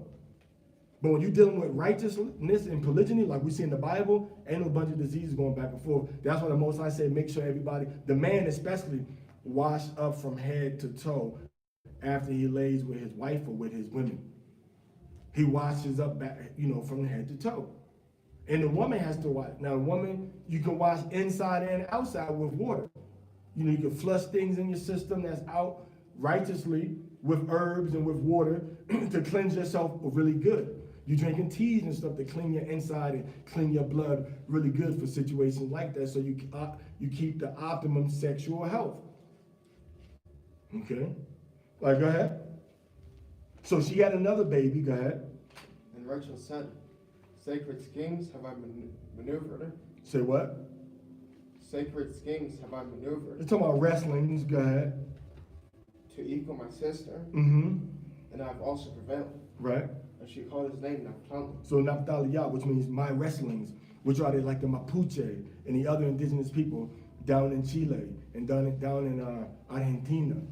Those are the people of the tribe of Naphtali, right? Buenos Aires and Chile and what's it called? What's the capital of Chile? Argentina, Buenos Aires. What's the capital? Chile. It's not Montevideo, right? That's Uruguay, Paraguay. Sorry, Chile. Sorry, Naphtali. I can't think of the name of that place. But anyway, that's the tribe of Naphtali down there. So now we have 6 sons, and the 7th one to be born is my tribe. So you got 6 sons, Naphtali, and you got Dan coming from Bilhah. We're coming from Bilhah. So Bilhah has the baby for Rachel to build up the house of Jacob. See, they all building up the house of Jacob. 3 women, and they building up the house of Jacob. See that? They're not arguing and fussing and fighting over who he's laying with. They want to have babies for him. That's the problem, that they weren't having babies. So the women were building up the husband's household. Okay? Go ahead. When Leah saw that she had stopped giving birth, When Leah saw that she wasn't getting pregnant no more, go ahead. she took Zilpah. Now remember, all of this is happening under the house of Laban. He ain't got his own house. He don't have his own territory and land for his children. So you can't tell a man he got to have this or have that before. This man got 3 wives and 5, 6, 7 going on an 8th baby right now. No, 5, 6, no, 4, 5, 6. And then going on the 7th baby right now. Don't even got his own house. He's living under his, like he living in his father-in-law land right now. Now it might have been like a yurt type of situation where they had like land, they had their tents and stuff set up, but it's not his, none. It's still his father-in-law stuff. And that's the point. You can't dictate the love that a man can and can't have and what to do with that love righteously because of what he got materially. You see? Because the so-called white man, he got the upper hand in everything. That's like a whore mentality. Well, you don't got enough for me, so I'm going to go with somebody that got it. That's a whore thinks like that. Hebrew women and Hebrew men do not think like that. But what you got? So see if I want to be with you. What did Jacob have when he met Rachel? Nothing. How many houses did he have when he met Rachel? None. I got a better one for you. How many jobs did he have when he first seen her? What job did he have? He didn't have a job. But it was the faith in what the Most High had told him he was going to do. See, a lot of y'all women don't let your man argue against your man doing something because you don't have faith in your man. A lot of men could be a lot further if they had a woman that would just help them go forward and help them in this work. You know what? Print these flyers up for me. Do this research for me. Make these lessons for me. Do this for me and do that for me. In the household and in the work of the Most High. You see that? But a lot of y'all don't know that line. You let your woman walk over you, or you give her too much power over you. The Most High said, don't give your woman or your children power over you long as you living, long as you alive. But a lot of y'all give them that power over you. Okay? All right, so now we see the Most High have allowed our mother Rachel to have another baby through our mother Bilhah, called him Naphtali. And now Leah's saying, well, I don't have no babies, but she done had 2 babies now, so I got to get back in the saddle. I got to step my game up. Go ahead. She took Zilpah, her maidservant. So she said, so that's how we doing now, Rachel. So we giving our maids to our husband to have babies with. Okay, Zilpah, come here. Go lay with Jacob and become his wife now. You see that? She said, oh, why you do that? That's nasty and bad enough. She said, okay, no problem, Rachel. You ain't said nothing but a word, little baby sister. Baby sister who diaper I used to change. You ain't said nothing but a word. Jacob, here's Zilpah. Here's Zilpah, Jacob. So now you got Rachel, you got me, and then you have Rachel, then you have Bilhah, and now you have Zilpah for your wife. So now God has some babies with her. That's where we come from. So a lot of men, it's not that you a player per se, it's that you got that spirit of Jacob, but the white man have made us into punks. And the white woman is an enabler, the Israelite woman is an enabler of our punkisms because they don't accept you walking in the footsteps of your father, Jacob. They don't accept that. They want you walking in the footsteps of Bill Gates. All right? They want you walking in the footsteps of not being like your father, Jacob. But we got to be like Jacob. That's our father. We can't have no choice but to be like him. Who else are we going to be like? All right, go ahead.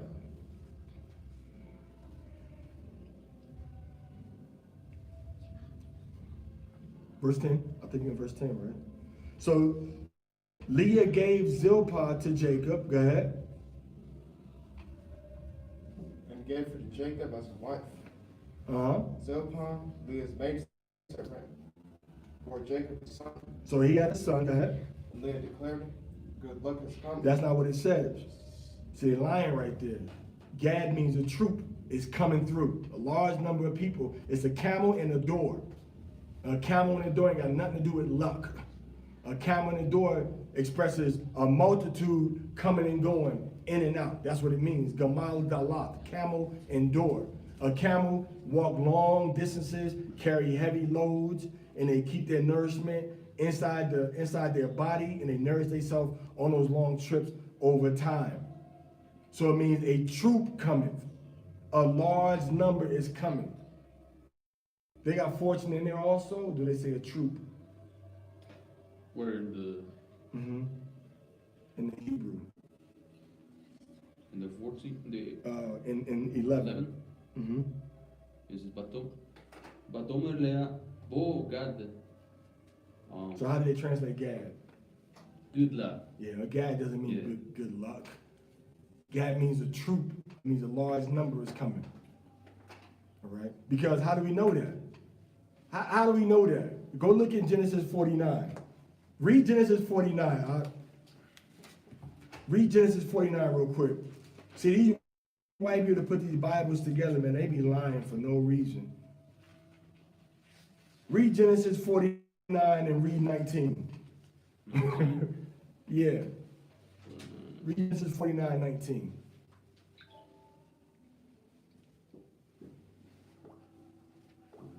Genesis 49, and read your Genesis chapter 49, verse 19. It should start with God. It says, God Gadud Yagudenu.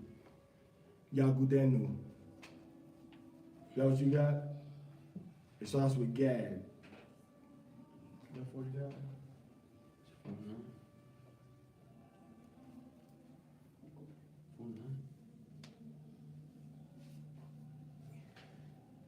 It may be a different version. Look at 48. It may be a different version.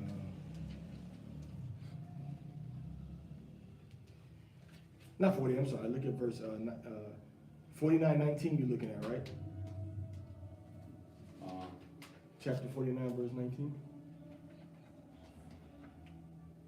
49, 19.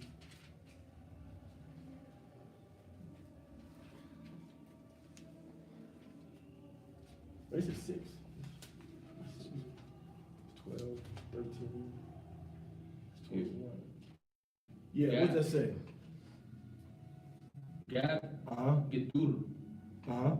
Getur, Yegudenu, Vehu Yagud Akev. Okay, so what does that mean? Does that say luck? Luck will luck you. Yeah, no, it says true. You see that? So how? It is true. So who is it talking to? It's talking to the tribe of Gad. Yeah. So why over here they saying Gad means fortune, and over here saying it means a troop? Maybe fortune is because of fortune in the sense of numeroso, like a lot of something, Right. but not fortune in the sense of, oh, you got good luck. So it says troop, then it says that which is a troop, large number of people. A large number of people will be larger than you. But then it says, and he, or Gad, it says your God, right? It says your God. And he will troop them, all right, at the hill. And this goes into how we're going to overtake him at the end. And then it also goes into what? The prophecy about the Trail of Tears. How they made Gad on their heels to walk from their Akeb or their Iquab. They made us walk in our Iquab on the Trail of Tears from the east. So this is a play on words, it's a prophecy, and it's also showing you that we're going to overcome the invaders that came into North America by the power of the Most High. And it's also telling that they're going to call themselves troops in large numbers. That's what their militaries were organized as troops. They call them troop, F troop, E troop, H troop. So it says, Gad, a troop will overcome you. You know what they did? They put so many Europeans in America that they just killed us, murdered us, and made our numbers small. And they just overtook the whole continent. And that's showing you how, who else did that happen to besides the tribe of Gad? That ain't happened in Brazil. That ain't happened in Portugal. Brazil. That didn't happen in Argentina. That didn't happen in Mexico. It only happened in North America, where they brought everybody and their cousin. Said, we're going to conquer this whole place from the east to the west, from the northern borders down to the southern borders. We're going to eventually control this whole land. That's what they did. So that's showing how Gad is in North America. Because nobody else had just troops and troops and troops. See, the other Spanish people and the other French people, they came to these places to make money. America is the only place that was overpopulated with what? Settlers. It's the only place. So overcoming you or trooping you means that we're gonna replace you, displace you, and outnumber you. That didn't happen nowhere but North America. So showing you wherever this happens at, that's where the tribe of Gad is. So that's how we know Gad is the North American Indians. And also, we're not even gonna get into the rest of the prophecy about Gad, because, you know, when it comes to Gad, boy, we can tell you about Gad. Just this one prophecy is giving you like how many years of history, how they came over, and that's what they did. Let's make a treaty. Here's the ocean. Here's our land. Here's the ocean. and here's our land, this ocean over here. Let's make a treaty, we'll stay right here. Let's make a treaty, we'll stay right here. Let's make another treaty, we'll stay right here. Well, how about you guys stay there and we'll take all the rest of this? That's what they did. That's how they overcame us. That's how they out-trooped us. But they used their troop military in large numbers to outnumber us and to attack us. And what else did they use the troop? When it was one bullet to 5 arrows, we were winning. But when they made the Gatling gun, that's when we started to lose. The bullets started to knock down the numbers. And now they outnumbered us, but we were still beating them. Because we could pull them arrows and shoot them quicker than they could reload their guns, or quicker than they could reload their 6-shooters or their rifles. Once they had that Gatling gun, they turned it and it murdered everybody. It shot all of the soldiers, shot all the women, shot all the men dead because they wanted that land. But they got the land because we broke the commandments of the Most High, and our judgment wasn't over yet. And our people are still doing witchcraft, shamanism, following after the so-called white man, being Mormons, calling themselves all types of false religions, but won't turn to the God Yahweh, and won't turn to his son Yahushua, and won't turn to the Torah, man. And we still gonna continue to suffer until we turn back to the Most High. Okay? So that's Gad coming. So Gad does not mean fortune. Gad means a lot, a large number. That's why she said, how can she tell coming, like, what would make her feel in her stomach that, oh, I'm lucky? I don't even make sense. But you're like, oh, man, one baby? Man, I feel like I'm having a whole bunch of babies. The pain, all right? The pain and the stress and the kicking and the punching. You know, a lot of times Gadite babies are hard pregnancies, man. You can tell by what this says. Gadite babies bring hard pregnancies. You know, hard pregnancies. So mother of Gadites, they got hard pregnancies, man. That's why Moses said what? Blessed be he through the spirit of Moses. He said, blessed be he that enlargeth Gad. Right? They say Gad dwells as a lion. How's a lion dwell? This is my territory. How's a lion dwell? The lion have one lioness? You say another lioness comes to him, he'd be like,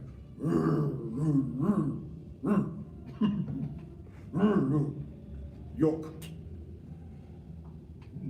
No, one lioness for me. I don't need 2 lionesses.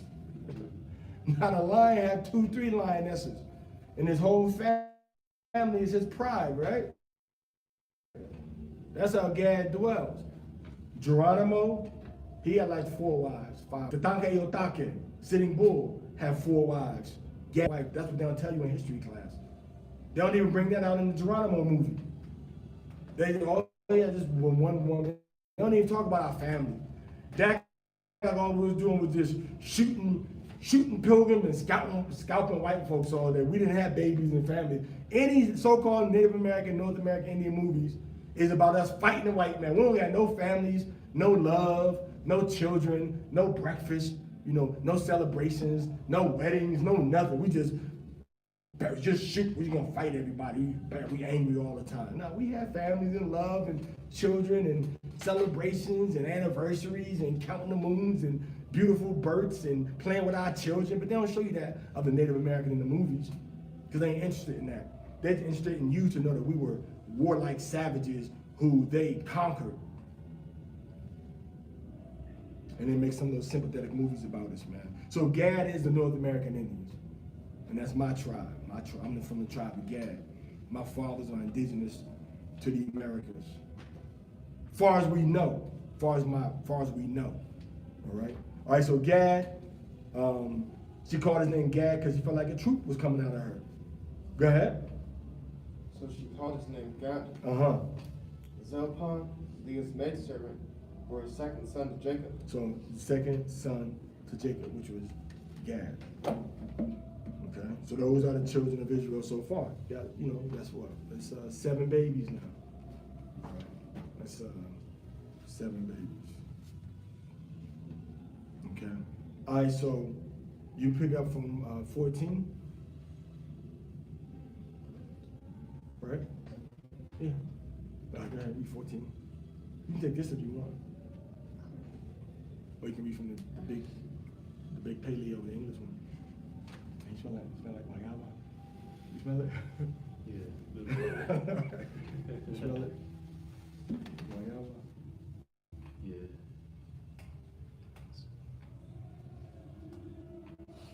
Go ahead. Ahí por allá, atrás de capítulo 30, chapter 30, verse 14. Go ahead. And Reuben went in the days of wheat harvest Mm-hmm. and found man. All right, and potency of a man's sperm, and the helps the ovaries and the eggs of a woman, so everything can unite better and have a baby. So it's like a tool that's used in medicine to produce fertility, to have babies better.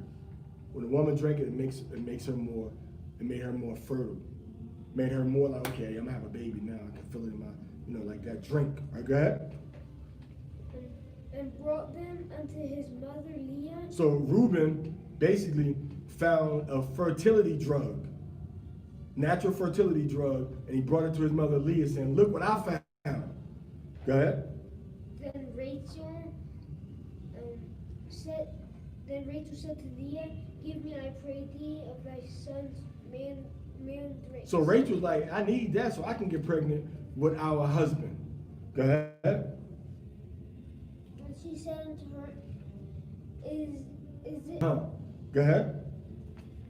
And wouldest thou take away my son's mandrakes also? Meaning now, you got to make it so that I can't have the baby with this special herb that he brought, this special root that he brought. I want to have the babies.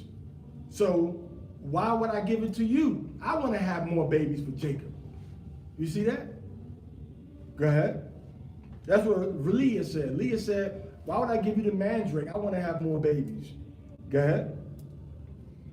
And Rachel said, Therefore he shall lie with thee tonight for thy son's mandrakes. And Rachel said, look, give me the mandrakes, the natural fertility drug, and it's my night to lay with Jacob. It's my night. But you know what? Give me the mandrakes, I will give you my night. So they just throwing Jacob around like a piece of meat. Who got laid with Jacob tonight? What you want? You got some mandrake? Okay, you can have him tonight. What you got? You got some guayaba? Okay, you can have him tonight.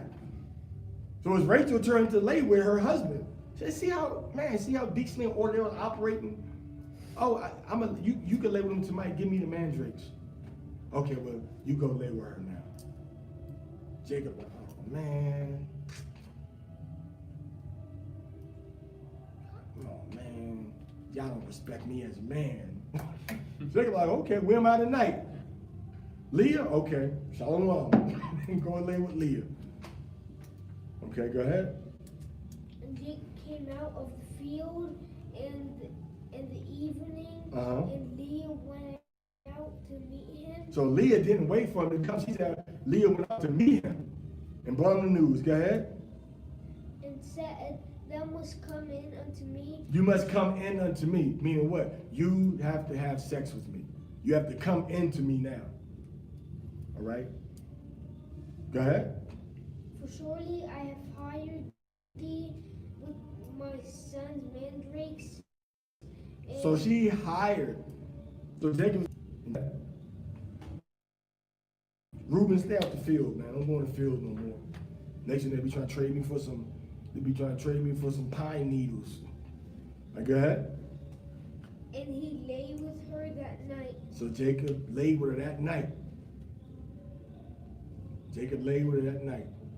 Maybe he put on some Maxwell or some Sade or some Keith Sweat or something. And Jacob was laying with her. Or Jacob went into his wife. Go ahead.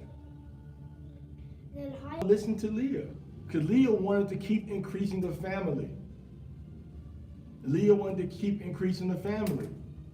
She wanted to keep having the babies.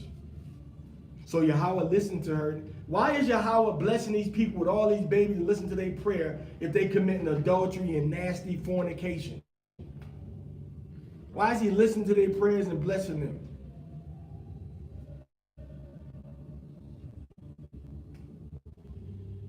You think it's too gay? You think the Most High just blessing all the gay dudes sitting around in the Bible asking for marriage? Oh God, please bless us. I'm gonna go bless you. Even though y'all gay, y'all lay with a man, lay with a man. It's all right. I'm gonna bless you anyway. The Most High ain't gonna bless something that He say is evil and out of His will. Why is He blessing these people with these children and talking to them and listening to their prayers if He's against what they're doing? Go ahead, keep reading. And Leah said, Allah has given me my hire because I have given my maiden to my husband. So Yahweh has given me my money's worth. He has given me my hire. I hired my husband with the mandrake, and Yahweh has given me my hire. Because of this what? Because I have given my maiden to my husband. Uh-huh.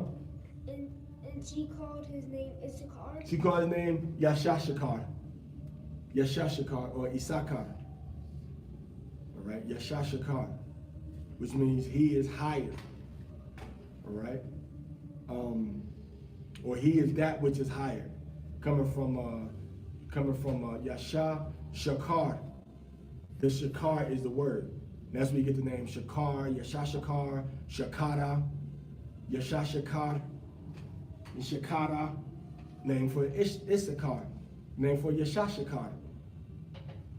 All right, Yashashakar. Yashashakar. That's how she got her name. Because we went into Yashashakar's territory, federal territory of Yashashakar. All right. Shoot, like about I think 5 days after she was born, I had to go down into Mexico. But it was already planned out. I already went down into Mexico, planned to go back down, and then she was born. When I got back into the place, Babylon, and then that's how her name ended up being from Yashashakar, from Issachar's name.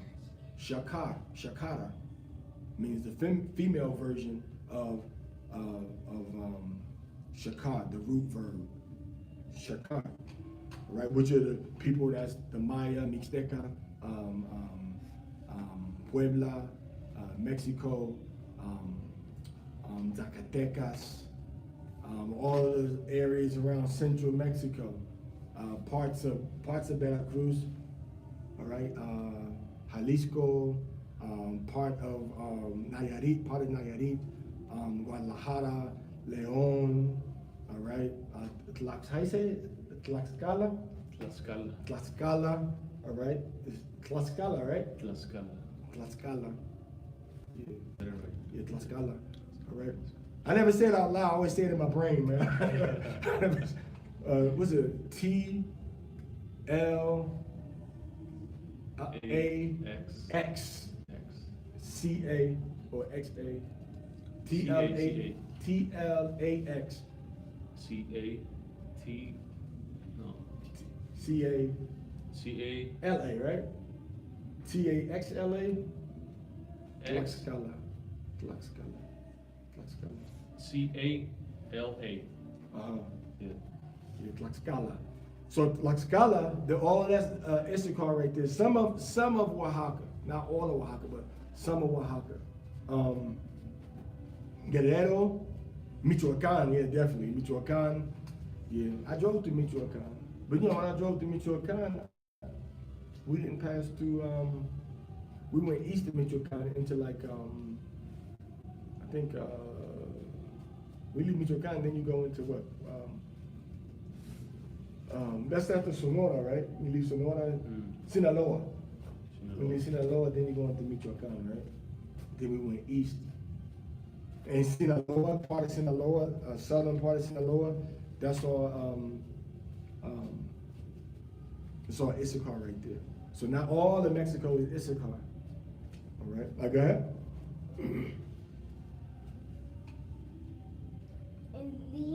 And Leah conceived again. So now she had another baby, Leah. Go ahead.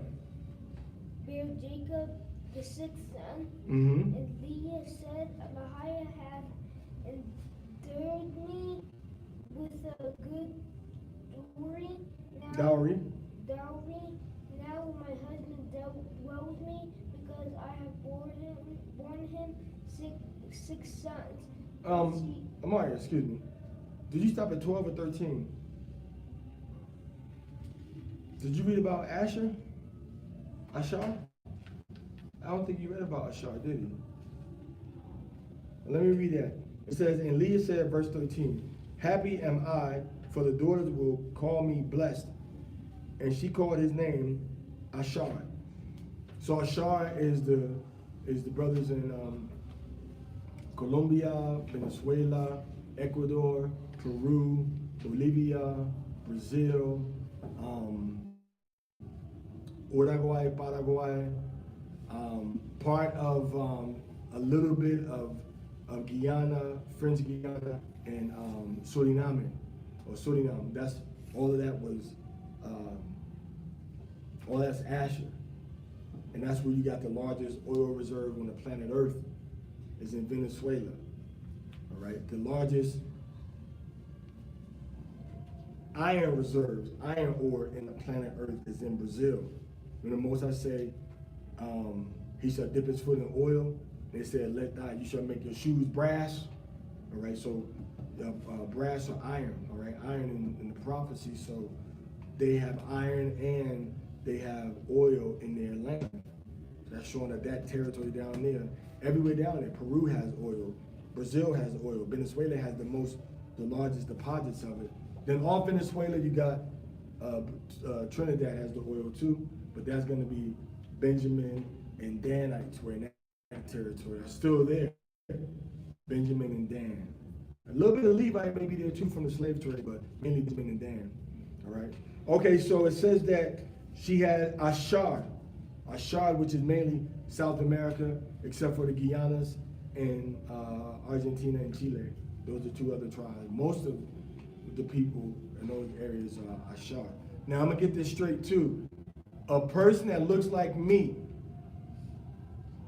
that came to Colombia or came to Brazil, ancestors were slaves there from West Africa, typically from Angola or different parts of the Congo. Those people are the tribe of Asher. You cannot say, oh, you look black, so you're not Asher. And then say that all 12 tribes are so-called black and Latino. They were in Africa for over 1,000 years. They didn't stay to themselves. They had other families with people that didn't look like them. Even Judah was in Africa, changed his look. Ain't no way Judah was in Africa for over 1,400 physical characteristics from having sex with Hamite women. The house of Israel was having sex with Hamite women when they went into it. Because remember, we did not all go into captivity. Some of us went down into southern Israel with the tribe of Judah. So we went in slavery with Judah, Benjamin, and Levi. And Asher was always prophesied to multiply. And they brought 5 million slaves from West Africa into Brazil. They only brought 10% of that into North America, which is 500,000. Okay, they brought 500,000. So I thought I had a note here about Brazil and slavery. I need that later. This is all long. All right. I thought I saw a note in here about how all of the tribes didn't go into slavery. All of the tribes didn't go into the northern kingdom. That some of them went south with Judah. Of course, we all should know that already, just from reading the scriptures and reading the history. All right. Because they would send out, hey, y'all come to the feast that we're going to be having. And we went to the feast. And we stayed down there. Some of us didn't want to break the commandments. Some of us said, we're going to stay down here with the tribe. So the bulk of them was Asher. Because remember, what tribe was Anna from when Yahushua was born? What tribe was she from?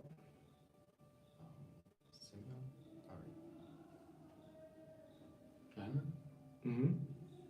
From who? The birth of Yahushua. Yeah, Anna was from the tribe of Asher. Okay, I believe that's the book of I don't know, Well, Hannah, the woman that was a prophet widow. who was called as a prophet. Yeah, Yeah. Simeon was the Sure. other. Simeon was the other guy. Oh. Yeah, the other guy that was the old man. He was Simeon, so that's why you said Simeon. Yeah. So, this is Luke 2:36. And there was one Anna, a prophetess, a daughter of Phanuel of the tribe of Asher. All right? This is in the book of Luke, chapter Right. 2. All right? And it say she was, and she coming in that instant gave thanks likewise unto Yahweh and spake of him to all them that looked for redemption in Jerusalem. So Anna, you know, she was at the temple when they brought the baby there. And her father's name was Phanuel. What tribe was Phanuel from? From the tribe of Asher. So if Phanuel and Anna and everybody else are there, and they from the tribe of Asher, what happened to the people from the tribe of Asher that left from Jerusalem in the 70 AD invasion? They went with Judah. So when they went with Judah, it was males and females. They went into West Africa. A lot of Asher went from like the Congo area and settled in Angola. So when they settled in Angola area, they had children. All right, they had children. A lot of them children were probably the product of having babies with Hamite women. So when slavery started and they went into Angola, they was bringing a lot of children of Asher out of there. But if you look at Brazilians and you look at Judah in North America, they have a different spirit. They don't have the same energy. They don't act the same. They don't treat you the same. They don't talk the same. I'm not talking about the accents. I'm talking about just their mannerisms is totally different. All right, the mannerisms is totally different. You know, for one, Asher is way more warlike than Judah. Asher's still living under war. Whether you're talking about the narcotraficantes in Colombia, Bolivia, Peru, or whatever, or you're talking about the favelas, war zones. Police don't even go up there. Judah don't have nothing compared to no favela in Brazil, do they? They don't got nothing compared to a favela in Brazil. Judah have nothing compared to what Asher is doing down there. You know, Judah gangbanging now. The favela is the ghettos that they have built into the hillsides and inside the mountains and the tight, narrow roads and little alleyways and houses on top of each other. You know, that's a real ghetto. So that's the tribe of Asher, all right? But their music is still happy. They got a little carnival every year. Ashar, they got a happy spirit, but they kill you. Don't slip. What's that movie, A City of God? Wasn't that about the favela a little bit? Ciudad de Dios. Right, so a City of God, yeah. Wasn't that about like the underworld or something? Yeah. Yeah, so that's, don't mess around in Brazil, man. If you don't know that on favelas, then don't go in them favelas. All right, for real, you might not make it out. So if you want to go teach somewhere, that's the next mission. The favelas of Rio de Janeiro. Go there and teach. We got brothers down there too that we deal with from Rio. They say the R like an H. So we got brothers that's from there too. You know, so we need to go there and teach. Genesis chapter 30, verse 20. Okay. And she called his name Zebulon. You read that part. Go back to oh no, go ahead. My good dowry. Now we'll go ahead.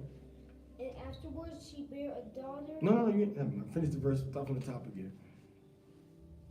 And Leah said, Adonai hath endured me with a good dowry. Mm-hmm. Now will my So I got my money's worth from this marriage. Go ahead. now will my husband dwell with me. He was a baller with me. Go ahead. Because I have borne him 6 sons. 6 sons. Go ahead. And he called his name Zebulon. Call his name Zebulon, which means Zabalawan, which means my dwelling, which are the people from eastern Oaxaca, southern Veracruz, okay, Chiapas, Tabasco, Campeche, Yucatan, and Quintana Roo. And then the indigenous brothers and sisters going into Brazil, Guatemala, El Salvador, Honduras, and then going down to Nicaragua, Guatemala, Honduras, El Salvador, Nicaragua, Costa Rica, and then I think, wasn't it part of Panama also, when they had the Central American Union before? Because right now they got the CA4, where you get a visa for Nicaragua, Honduras, El Salvador, and Guatemala. Bolivia? That's South America, way down. That's them 4 countries, all of us together. But it's something about that 6, because you got those 4 countries, but then you got the 4 countries, then you got Costa Rica, and then you have Panama. You got 6 countries right now. And see, she said she bore 6 sons. So Zebulon, that 6 was tied in the same sentence. So if you look on the, I think it was a union that they had back in the day, but then that union broke up. I don't know if Panama was part of it or not. I got mountains on their flags with the water, the coastline, right? So Zebulon, that's who Zebulon is now. Mainly the people that's in southern Mexico, the southernmost Mexico, and then Central America. That's Zebulon. Go ahead. And afterwards she bare a daughter and called her name. What the Hamite dude was messing with her, right, had sex with her, and then came and asked permission from the father to marry her. And then Simeon and Levi said, yeah, get circumcised. We said, yeah, get circumcised. And then Simeon and Levi, once they got circumcised, went and killed all the males. That's what Moses said when they get together, a deadly combination. And he said they're going to be divided in Israel. So that's why they got the island, but the island is divided up. Simeon is on the west, on the east as República Dominicana, Dominican Republic, and Levi is on the west as République Haïti, the Republic of Haiti. All right, I think that's the official name, République de Haïti. So they on the west. Levi is the Haitians, Simeon is Dominican Republic. Okay, so they fought against the Hamites and they killed the whole village, killed the whole town of Shechem. All right, for Dinah, for our sister. Go ahead, verse 22. And Yahweh remembered Rachel, that Yahweh hearkened to her and opened her womb. So now Yahweh's giving her a baby. Go ahead. And she conceived and bare a son, and said, Yahweh had taken away my reproach. And she called his name Joseph. Joseph Yawasap, which is the father of the Puerto Ricans, as the children of Ephraim, Joseph's son. And as the father, Joseph is the father of Manasseh. Go ahead. The Yawasap means added on. Go ahead. And it came to pass when Rachel had born Joseph, that Jacob said unto Laban, Right. Send me away that I may go into mine own place and to my country. Okay, let me go back home now, man. Let me start working for you. Go ahead. Give me my wives and my children, for whom I have served thee, and let me go, for thou knowest my service which I have done thee. Right, go ahead. And Laban said unto him, I pray thee, if I have found favor in thine eyes, tarry, for I have learned by experience that Yahweh hath blessed me for thy sake. So stay around, not so you could stay around so I can get more money. Go ahead. And he said, Hey, ¿sí la cortina? Go ahead. And he said, appoint me thy wages, and I will give it. Tell me what you want me to pay you, and I'll pay you. No, you read past it. Okay, let's pick up from your turn again, from verse 28. 28. Yeah, in the English. Your chapter 30, verse 28. Yeah. Del mismo lugar ya. Para que escuchan Mejor de allá por allá, la audiencia aquí. 28, right? Come. Ooh, that's 28 to 16. Next chapter. 28. And he said, appoint thy wages, and I will give it. And he said unto him, thou knowest how I have served thee, and have now increased unto a multitude, and the Lord hath blessed thee since my coming. And now when shall I provide for mine own house also? So he said, I can't provide for my own house, man, but you getting blessed. Go ahead. And he said, what shall I give thee? And Jacob said, thou shalt not give me anything. Don't give me nothing, bro. I got a plan. Go ahead. Remember, the angel gave him a plan. Go ahead. If thou wilt do this thing for me, I will again feed and keep thy flock. I will pass through all thy flock today, removing from thence all that speckled and spotted cattle, and all that brown cattle among the sheep, Right.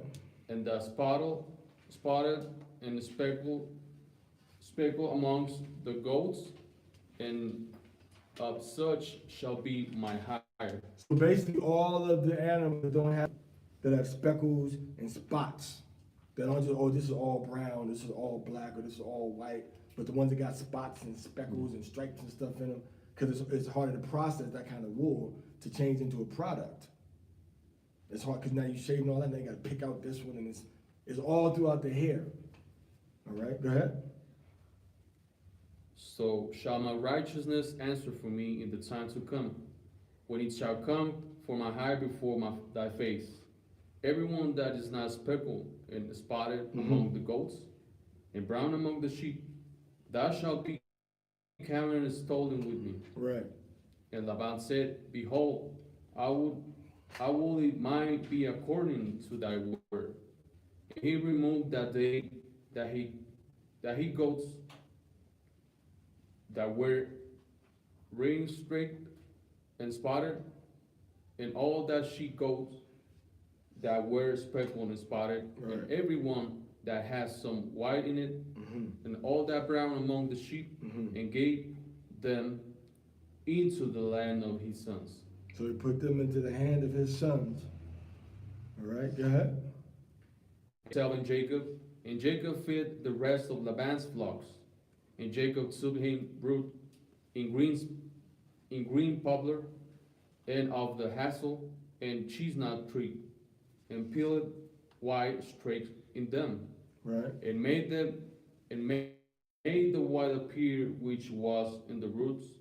So he took the trees and he cut. All right.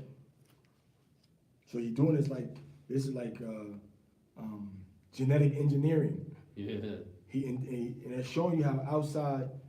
That's why we don't understand genetics. He's showing you how the outside influences in nature can affect the DNA inside animals to do different things. That's why DNA science saying that, oh, you got the E1, B1, that means you're an Israelite. You don't know if that's true or not. It's the prophecies that we're going into, not just a blood test. Blood test can't hurt, but it's going into the prophecies of the scriptures that who is Israel and who is not, according to what the prophecies say. Not just the blood work, because we don't know when DNA. If you an Israelite and you know we all come from one man named Noah, how do we got all these different haplogroups on the planet today? When did it mutate and how? And did your ancestors' DNA ever mutate? Because DNA mutates. Hay mutaciones, ¿verdad? There's mutations in DNA, man. We all come from one man, Noah, and then from Noah we came from his 3 sons. But it's more than 3 different kinds of DNA. How did Noah's sons change to their different DNAs? You see, we don't know enough about DNA mutation. But when we read here, you see that you have a physical sign in the Bible, in the Torah, nonetheless, that you can have outside influences from a physical environment that will change to their offspring, change the whole DNA. Okay? verse, verse 38. And he set the rods which he had peeled before the flocks, and the gutters, and the watering throats when the flock came to drink. So he put them the water troughs. When the animals came to drink the food, he put the rods right there. All right behind the little watering area for the animals to drink their water. Right, go ahead. That they should conceive when they came to drink. Uh-huh. And the flocks conceived before the rods, and brought four cattle, ring straight, speckled and spotted. So they were bringing forth cattle. Right, go ahead. And Jacob did separate the lambs, and set the faces of the flock toward the ring straight, and all the brown in the flock of Laban. And he put his own flocks by themselves, and put them not unto Laban's cattle. And it came to Right. pass, whensoever the stronger cattle did conceive, that Jacob laid the rods before the eyes of the cattle of the gutters, that they might conceive among the rods. But when the cattle were feeble, he put them not in, so that feeble were Laban's, and the stronger Jacob's. Right. And the man increased exceedingly, and had much cattle, and maid servants, and men servants, and camels and asses. See that? He started out with nothing. Now he rose to the top. Most High blessed him, giving him so much riches, so much wealth, so much servants, all from what? All from raising goats, raising sheep. Because everybody's gonna want some cheese or milk or a wool sweater. I don't care how humane you are. You ain't about to go out in the winter with no. If you got a choice between a wool sweater and a cotton sweater, you're gonna put that wool on. All right. Do the Parashah. Yeah. Verse? 7. I opened it. I had to open to it when you got the book. I opened it to you for it. Open it for you. Exodus 24:7. I just opened. כל אשר דיבר יהוה כל אשר דיבר יהוה נעשה ונשמע. נעשה ונשמע. All that Yahweh said. Yeah. Everything that Yahweh has spoken, All that Yahweh said, we will do and obey. what we do in here. All right, so chapter 31, verse 1 through 16. And again, when we read the Torah, we're reading it to get into covenant with the Most High. So what we read about, we saying this is what we're going to do. So it's no turning back when you start. And that's why the Most High got the spirit on a lot of brothers not to even read the Torah, because you're going to be bringing damnation upon yourself. Because if you sin, once you receive the knowledge of the truth, there's no more excuse for you. So we that know the Torah, read the Torah, and study the Torah, we have more spiritual responsibilities in the eyes of the Most High than y'all brothers that don't want to deal with the Torah. And we're going into 1 through 16. So everything the Most High said, Yahweh, we're supposed to do and hear. We got to do everything he said. So when we read the Torah on the Shabbat, we're not just reading, okay, what did they do? How did they act? What was their lifestyle? How did they live? What can we learn from what they did? And we clearly see throughout the whole history of our forefathers, man, that like very, very important. Very, very important. The agriculture, the livestock, all right? Sheep, goats, cows, okay? Go ahead. Shh. Go ahead. Chapter 31, Come. verse 1. And he heard the words of Laban's sons, saying, Jacob had taken away all that was our father's, and of that which was our father's had he gotten all his glory. And Jacob beheld the countenance of Laban, and behold, it was not so with him as before. So Jacob saw that Laban was hating on him. Laban changed into a hater. I don't like this one bit. Yeah. He coming up. Bro, you the one that said you wanted to keep. See, he tried to keep Jacob till he can get more money, but Jacob ended up getting more riches out of the deal. Just by being humble, saying, you know what, I'm gonna take these animals and I'm gonna breed them. I'm gonna take the poor ones, the ones that people don't like how they look. And that's like us. Yeah. That's what Moses said, gather yourself together, O nation not desired. Because the ones that people don't want, we the ones that's gonna be the rulers, man. The sheep that Laban didn't want is the ones that Jacob used to increase his own wealth. And people don't want to deal with us. They want to exploit us and use us as pawns in their game, right? But now the Most High is going to use us to rule the world and take over the game. Okay? And Yahweh said unto Jacob, return unto the land of thy fathers and thy kindred, Mm-hmm. and I will be with thee. Now go ahead. And Jacob sent and called Rachel and Leah to the field unto his flock, Mm-hmm. and said unto them, I see your father's countenance, that it is not toward me as before, Mm-hmm. but the God of my father had been with me. So he said, look, we have a family meeting. Things are about to change. We need to make some change because we're in a dangerous situation. I don't feel safe here anymore. Now go ahead. And ye know that with all my power I have served your, but God suffered him not to hurt me. Mm-hmm. If he said thus, the speckle shall be thy wages, then all the cattle bear speckle. And if he said thus, the range straight shall be thy hire, then bear all the cattle range straight. Thus God hath taken away the cattle of your father and given them to me. Take away all the father's beasts for the flocks and stuff and gave them unto him. Go ahead. And it came to pass at the time that the cattle conceived. Mm-hmm. And I lifted up mine eyes and saw in a dream, and behold, the rams which lived upon the cattle were ring-straight, speckled and grizzled. And the angel of God spake unto me in a dream, saying, Jacob.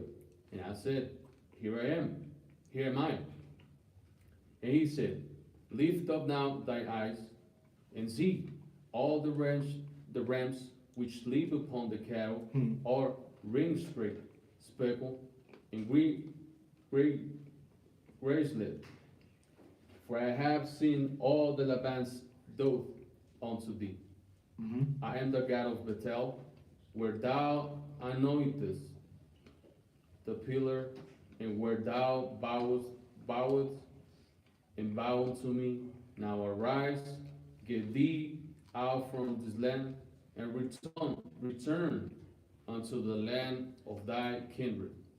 And Rachel and Leah answered and said unto him, is there yet any portion of inheritance for us in our father's house?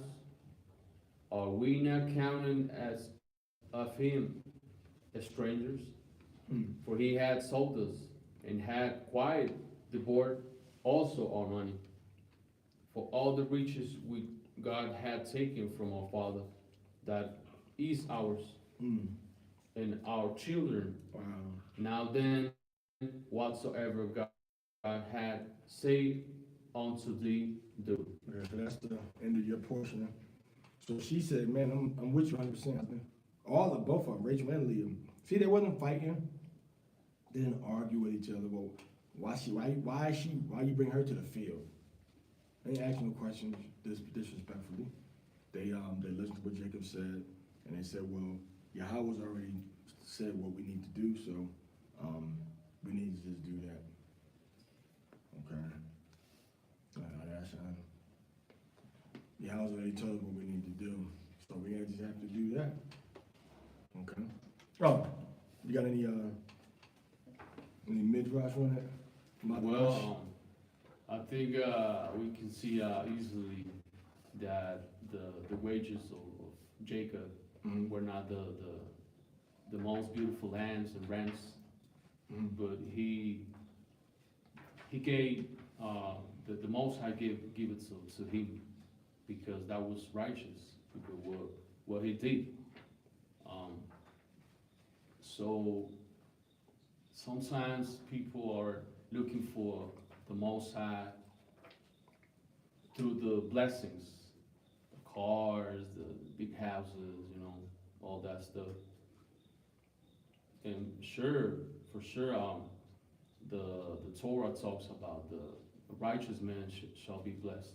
Right. But we don't have to expect all the time the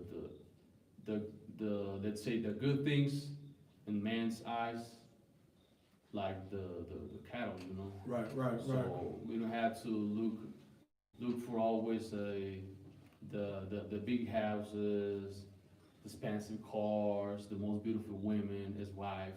We need to find out what is righteous, what we really need to serve the Most High, because we really need a house for to live, Mhm. to have a place to, let's say, there's maybe in some place we went, there was a bunch of people who wants to learn about Torah, so Mhm. we need a place to teach them, Mhm. So we have to be happy with the things the Most High gives. We don't have to expect always to have the most beautiful things in the man's eyes, but we need to keep the Torah as it is written, so that way we can expect the blessings from heavens, from Shamayim. Right. So that way we can use it to enlarge the kingdom of the Most High, the message of the Torah, to spread the message of our Master, the Mashiach. So that's obvious that we need things. We need clothes. We need some kind of money, let's say, or whatever, to get some for eat. Mhm. We need houses, but we need to first trust in what the Most High gave us is the righteous thing, not the most looking good things, like expensive things that a lot of people thinks that if they have money, big houses, expensive cars, they are blessed by the Most High. But sometimes the people didn't care about the Torah, didn't care about living righteous, didn't care about any good things, Right. Yeah, so that happens to some people there in chapels, that they say that, hey, the blessings are coming, but those so-called blessings Mhm. were gifts in Christmas. So I told them that is not from the Most High. Right. That is not from the Most High. You can get $1 million or millions of dollars. You can get it from any person, but that doesn't mean that it's from the Most High. Right. So yeah, we need to embrace Torah, to keep the commandments, Kind to teach it, as the Master says. The Mashiach says we need to teach the Torah, to keep it first of all, because we can teach Torah if we are not living it. Right. So Yeah, that's the first thing. So that's the first thing. We need to keep Torah again, and whatever is the situation. Maybe we are living in poverty right now. Mhm. Maybe not, but we need to serve the Most High. Right. So that's the only way we can expect to be blessed by the Most High Right. and take care about the blessings, and get it by righteousness, not by just like thinking that any type of material things are blessings for the Most High. Right. We need to think about how they come from, like, they came from like, in a good mood, from the right person, Mhm. in the right way. Right, right. So we don't have to expect to call a blessing for something that comes in Christmas, you know, Right. or for an evil person. So we need to encourage each other to keep the Torah as bad as we can. Come. Yeah. So that way we can please the Most High Father. Come. Yeah. So it's just like, somebody might, Laban was looking at those other animals like they were trash. And when Jacob looked at it, the angel had already shown him, like, nah, that's a treasure. Right.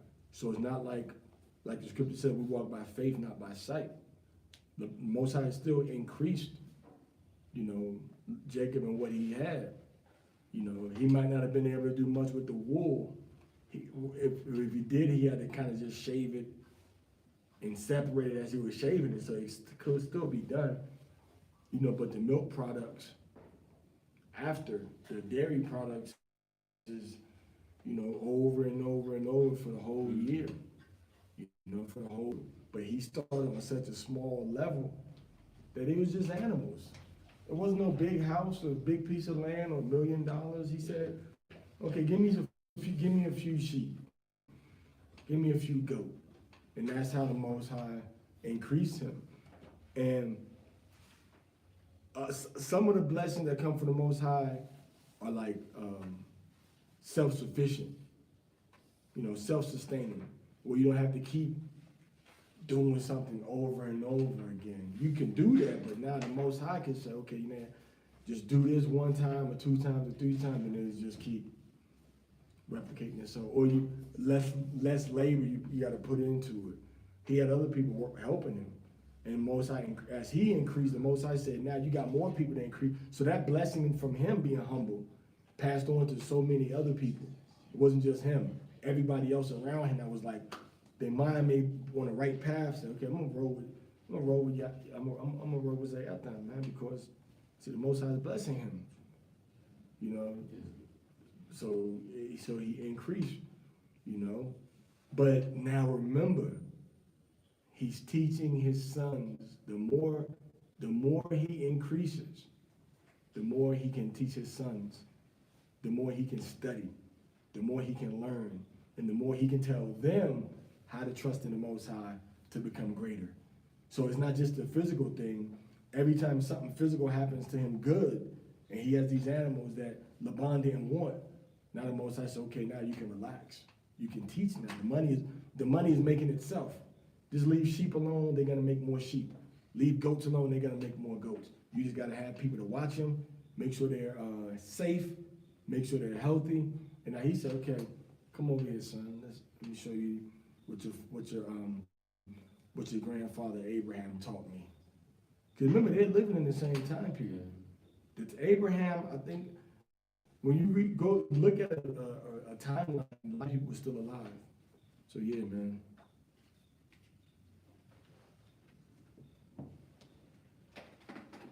Um, 17 to 42. Then Jacob rose up and set his sons and his wives. His wife. His wives. His wife. His wives. His wife. His wives How many wives was it?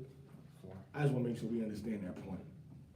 Not telling you other brothers, to go out there and get more than one wife because, I know some of y'all wives ain't gonna let you. Some of y'all peace in your household depends on whether your wife your wife agrees or disagrees with you. What about the Most High? As long as the Most High agree with you and you keep your mind stayed upon Yahushua, He will keep you in perfect peace. Right? All right, go ahead. Upon camels, Mm-hmm. and he carried away all his cattle and all his goods which he had gotten, the cattle of his getting, which he had gotten in Padanaram, for to go for Isaac his father in the land of Canaan. Now he left secretly because he thought he was in danger.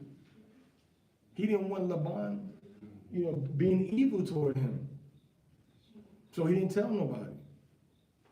So there's a spiritual reason when people do things like that. Well, I'm just leave out. I ain't gonna say nothing about it. Spiritual reason could be spiritual reasons that's good. It could be spiritual reasons that's bad. But we should always communicate with each other righteously. Not with our enemies, but with our friends, our brothers, our sisters. Not with our enemies, like, oh yeah, I'm about to do this and do that. But with our brothers, we say, hey brother, I'm about to do this X, Y, Z. Unless you got a surprise. Yeah, man, I left, but man, look what I came back with. What I came back with, man, all the, I got the best teachers to show us what we need to understand about this, about that. See? Go ahead. And Laban went to shear his sheep, and Rachel had stolen the images that were her father's. So Rachel stole the idol. So she might have still had some idolatry in her system. All right? She stole idols. Go ahead. And Jacob stole away unaware. So when he went to investigate Jacob's household, that's when he found out they were gone. He might not even found out for a while if it wasn't for Rachel going in, falling back into wickedness, tasting that forbidden fruit when her husband's trying to move forward. And now she put the whole movement in jeopardy, right? Go ahead. And Jacob stole away unawares to Laban the Syrian, and that he told him not that he fled. Mm-hmm. So he fled with all that he had, and he rose up and passed over the river, and set his face towards Mount Gilead. Go ahead. And it was told Laban on the 3rd day that Jacob was fled. So 3 days later, they've been traveling for 3 days. Go ahead. And he took his brethren with him, and pursued after him 7 days' journey, and they overtook him in the Mount Gilead. So he made it to his destination, but they were traveling what kind of movement was Jacob doing? They were going for 3 days, and they kept on going, but they took them 7 days to catch up to him, chasing him. Jacob was going. They were moving fast. Go ahead. And Elohim came to Laban, the Syrian, in a dream last night. So Yahweh told him by night and said what? And said unto him, take heed that thou speak not to Jacob either good or bad. I mean, just keep cool. Go ahead. And then Laban overtook Jacob. Now Jacob had pitched his tent in the mount. Pitched his tent. Go ahead. Lived in tents when they were traveling and stuff. All right, they had a tent, like a teepee almost probably. All right, like a teepee, or they could have all had like the Bedouin type tents too. All right, go ahead. And Laban said to Jacob, what hast thou done that thou hast stolen away unawares to me, and carried away my daughters as captives taken with the sword? So you stealing my family like you kidnapping. Go ahead. Wherefore didst thou flee away secretly and steal away from me? And didst not tell me that I might have sent thee away with mirth, and with songs and tabret, and with harp? I could have had a big going away party for you, Jacob. Go ahead. And hast not suffered me to kiss my sons and my daughters. Thou hast now done foolishly in so doing. It is in the power of my hand to do you hurt. But the Elohim of your father spake unto me yesternight, saying, take thou heed that thou speak not to Jacob either bad or good. Right. To thy father's house, yet wherefore hast thou stolen my gods? Why you take my idols? Not knowing that Rachel has stolen the false gods, the little demons that they were worshiping, the spirits. Go ahead. And Jacob answered and said to Laban, because I was afraid, for I said, peradventure Thou wouldest take by force thy daughters from me. Mm-hmm. With You want to whose- leave? Leave my daughters behind. That's why he snuck away, because Laban could have said something like that. Go ahead. With whomsoever thou findest thy gods, let him not live. Be careful what you say, not knowing what everybody else is doing. Because his wife had the gods, the idols. All right, so he said, if you found a god, kill him, kill that person. He delivered his wife up to death. Because he doesn't know his wife is the one that stole these idols, stole the gods. So you women, you got to be always be forthright and honest with your men, and you got to walk in a way that's righteous before Yahweh and before him.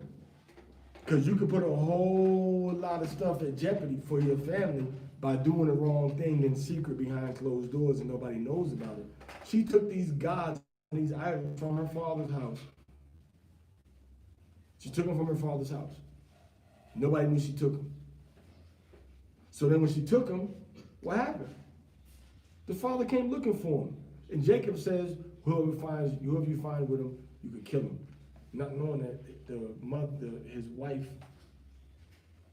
is the one that stole him. Okay? Before our brethren discern thou what is thine with me, and take it to thee. For Jacob knew not that Rachel had stolen them. Mm-hmm. And Laban went into Jacob's tent, and into Leah's tent, and into the two maidservants' So he tents. searched everybody's tents. Go ahead. And but he found them not. Uh-huh. Then went he out of Leah's tent and entered into Rachel's tent. Now Rachel had taken the images and put them in the camel's furniture and sat upon them. So the furniture for the camel, that little saddlebag and the little seat. So she was sitting on that. All right. It had like a little cover on it. So she sat on that and put the idol on the inside of it. Go ahead. And Laban searched all the tent, but found them not. Uh-huh. So he searched all around Rachel's tent. Go ahead. And she said to her father, let it not displease my lord, that Mhm. I cannot rise up I'm sorry I can't stand up, Father. Why? before thee, for the custom of women is upon me. I'm on my period, and I don't want to stand up with you around me because I'm on my period. The custom of women. See, periods is no secret or new thing, nothing to be ashamed of. It's just a natural woman's body getting ready to bring forth children. That's all. Not nothing bad or don't talk about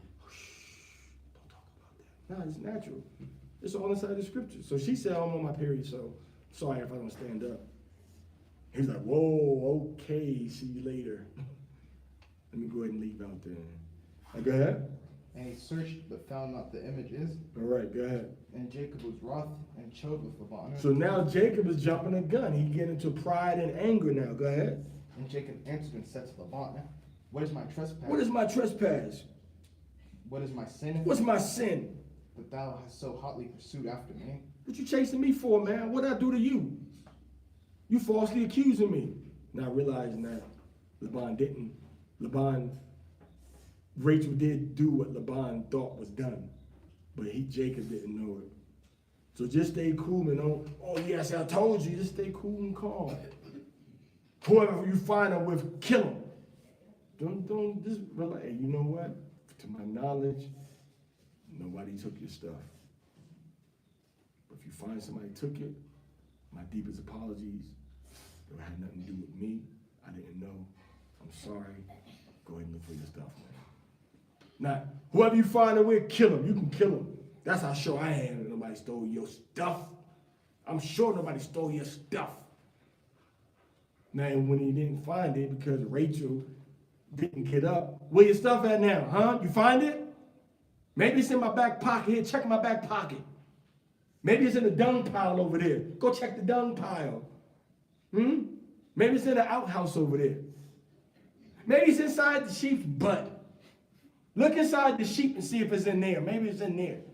Oh, maybe I hid inside the milk. Let's check the milk. Oh, it's in the bottom of the butter. Put your hand in the butter and get it out. It's at the bottom of the butter. This is how Jacob is feeling. All right, go ahead. Whereas thou hast searched all my stuff. You searched all my stuff. Go ahead. What hast thou found? What you find? Go ahead. Of all thy household stuff. What did you find that belonged to you, bro? You went through all this for nothing.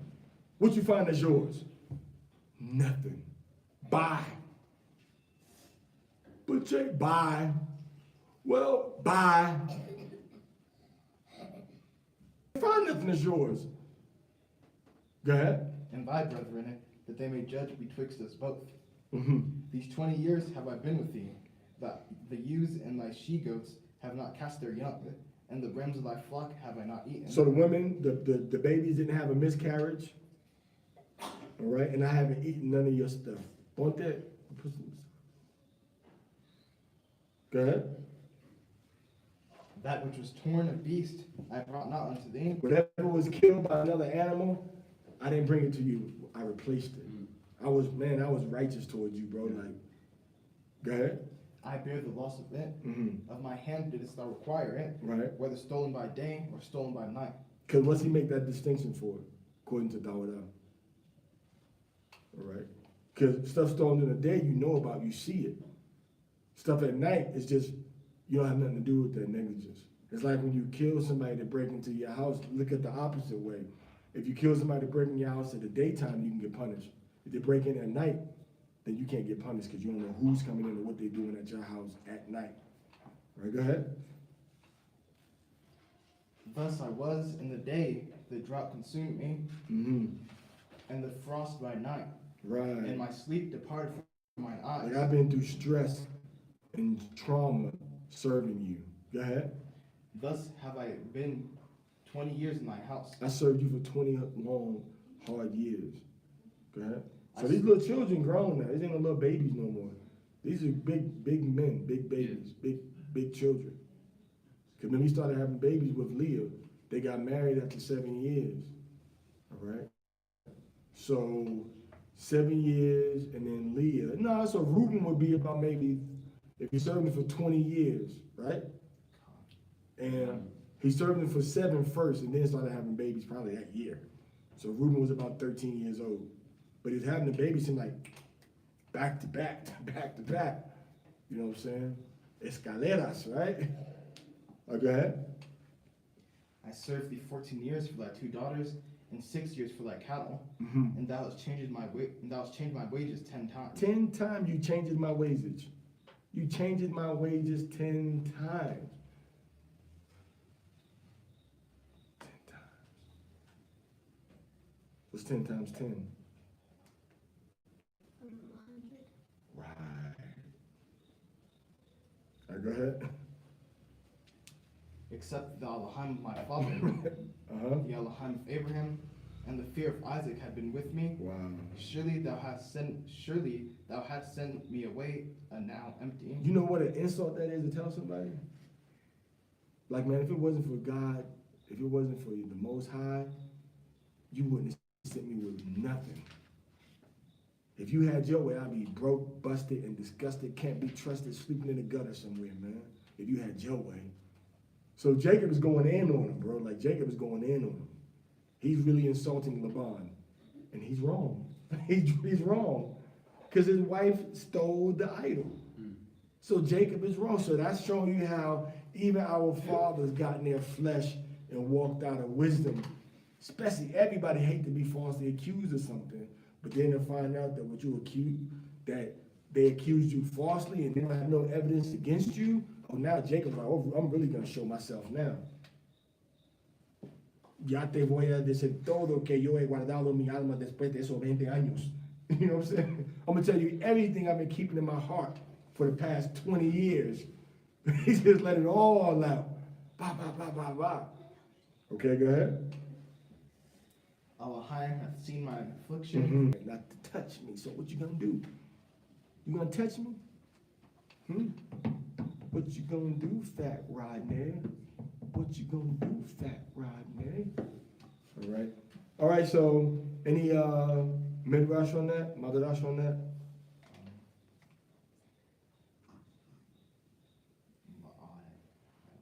Okay. All right. Amadia.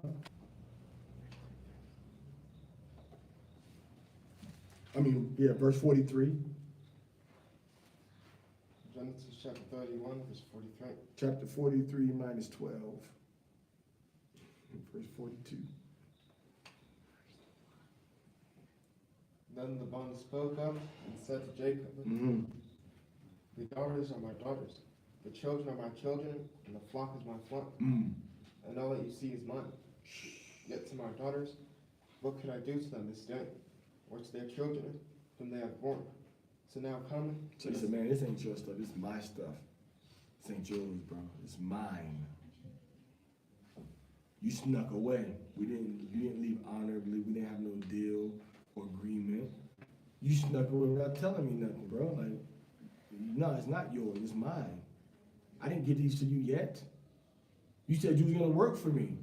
And we never ended our work contract. So he was technically kind of right. He didn't end his work contract. He just said, you know what? I'm leaving because they acting funny towards me. So that's showing us how to work out our differences that we have with the people that we make agreements with, and don't just skip out on the agreement. All of a sudden I'm leaving now because I'm mad at you for whatever reason. He may have been in some real danger, but he thought it was better to risk it than to try to make some type of an agreement. But the Most High told him wasn't nothing gonna happen to him, remember? Most High said nothing's gonna happen to you, so he should have been bold like Laban. I don't like what's going on, I'm leaving. But also remember the Most High may do what he said he's gonna do, but he may not take you there like this.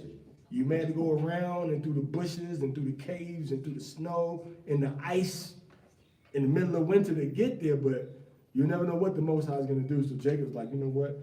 If I leave with the babies and the kids, if you catch up with me, maybe the Most High have mercy on me and protect me. But if I go to him, I'll take my chance leaving. And that's a bad situation to be in, where you feel like it's better to just sneak away from somebody than if you to confront them about whatever situation is bothering you. But he felt his life was in danger. He felt, man, the father's acting funny toward me.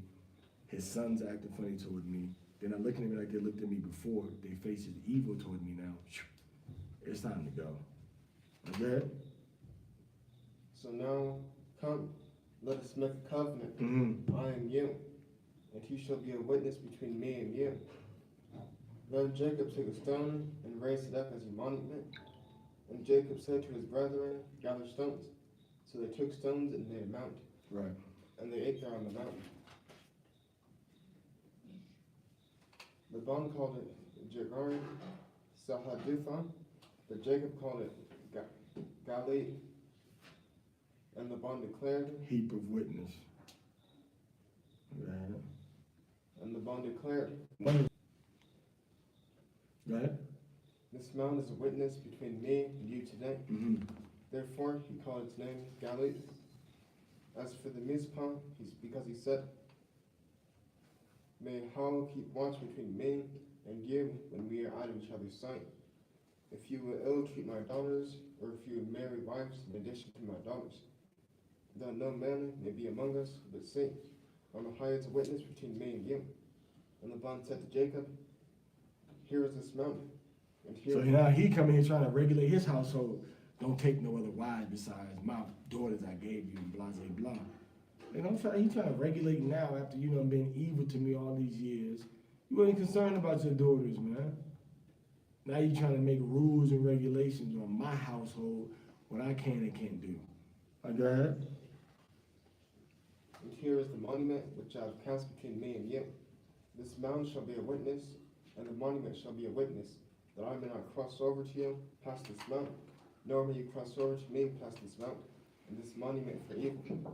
May the Elohai of Abraham and the Elohai of Nachor judge between us. The Elohai of their father and Jacob swore by the dread of his father Isaac.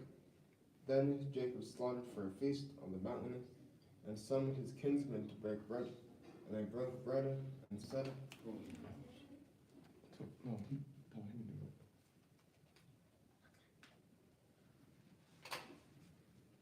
are we doing here? We're doing here. Say that thing. All right, 1 through 3. Then Laban went and returned to his place.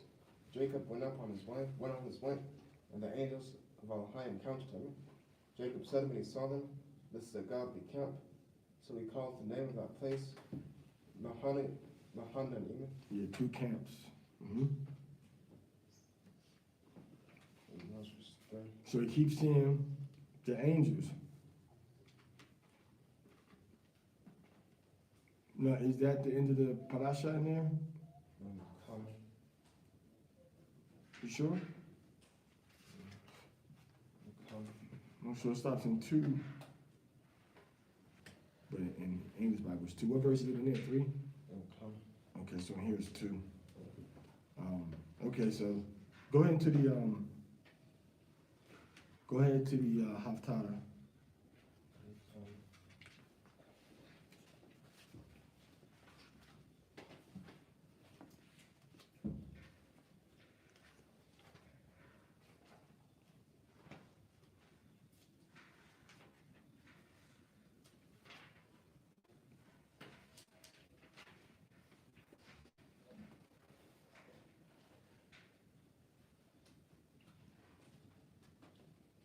Hosea chapter 11, verse 7. My people is unsure about returning to me. It is summoned to the Most High One, but it does not rise in unity. How can I give you over, O Ephraim? Hand you over, O Yashan? How can I make you like Admah? Set you like Zeboim? My heart is transformed within me. My regrets were stirred up all at once. I will not carry out my burning wrath. I will not return to destroy Ephraim. For I am a lion and not a man. For when he roars, the children will hasten to the west.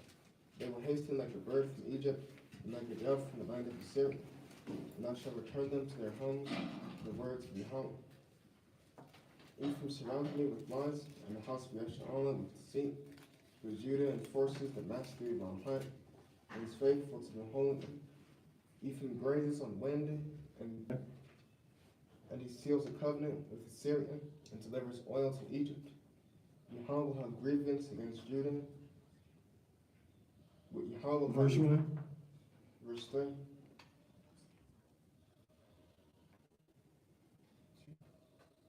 Yahweh will have a grievance against Judah.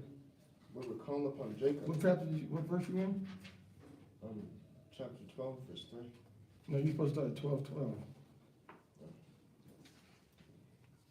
Yeah, 12:12. 12:12 to 14:10, which is the whole chapter 14. Yeah, 12:12 start there. If travails before Gilead, surely it's because they were false. In Gilgal, they sacrifice oxen, their altars as well. What verse you in? Verse 12. Okay, now go ahead. We're like stony heaps on the furrows of the fields. So you got the stony heaps we talking about people made covenants and promises. Go ahead. Jacob fled into the field of Aram. Yashalah labored for a wife. So we went up there, our father went up there into Syria. Like we said, Haran, that used to be part of Syria until Turkey took it. And he worked so he could have a wife, so he could have, a woman. Go ahead. And for a wife, he tended sheep. So he tended animals, he kept animals. Go ahead. Through a prophet, Yahweh brought up Yashalah from Egypt. And for a prophet, it was tended. Ephraim provoked with bitter sins. His bloodshed will spread upon him, and his Lord will bring his disgrace back to him.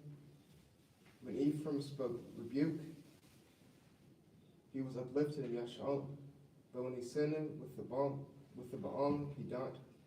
And now they continue to sin, and they made themselves molten idols from their silver. Idols and those images, entirely the work of artisans, of whom they say, to kiss the calves is like offering a human. Therefore they shall be like the morning cloud, and like the early dew that passes on, like the chaff storming away from the threshing floor, and smoke out of the skyline. I am Yahweh Elohai, since the land of Egypt. And you do not know Elohai other than me, and there is no Savior other than me. I knew you in the wilderness, in a thirsty land. When they came to their pasture, they were satiated. Being satisfied or filled. Go ahead. They were satiated, and their heart became hardened. That is why they forgot me. So the Most High, like you said, the Most High was blessing us, and because we got these physical things, we forgot about the spiritual things, and we stopped worshiping Yahweh the way He wants to be worshipped. This one's messed up. And what's wrong with it? It says your live video is ended. Okay, just start it again. I go ahead, I do it. So then when he gives us the physical, so then that's why Yahweh said that, he said that I'm gonna take everything away from you because you didn't want to serve me in hunger and in thirst and for want of all things. So he said, I'm gonna take everything away from you. I'm not gonna let you have anything now. You know? Everything's gonna be taken away from you. All right? Now you keep reading though. So we came toward them like a lion. That means he's just ferocious toward us. I lurked like a leopard on the wing. I shall strike at them like a bereft, Bereaved. and tear at their closed heart. I shall devour them like a lioness. The beasts of the field shall tear them apart. You corrupted yourself, O Yash'al, for your help is only through me. I shall be eternal. But where is your kings, who is said to save you in all your cities? And your judges, of whom you said, give me a king and princes. I gave you a king in my anger, and took him away in my wrath. Ephraim's iniquity is bound up, his sin is stored away. So you talk about Ephraim iniquity, he's going into the tribes that were with the tribe of Ephraim, Simeon, Manasseh, Issachar, Gad, Zebulon, all right, Dan was there, but he wasn't real thick there. He had already went with the Greeks into the islands like Kittim. And then you have Naphtali, and then you have Asher and Reuben. All right, so we have all these different, we had all these different tribes there. I say Gad, right?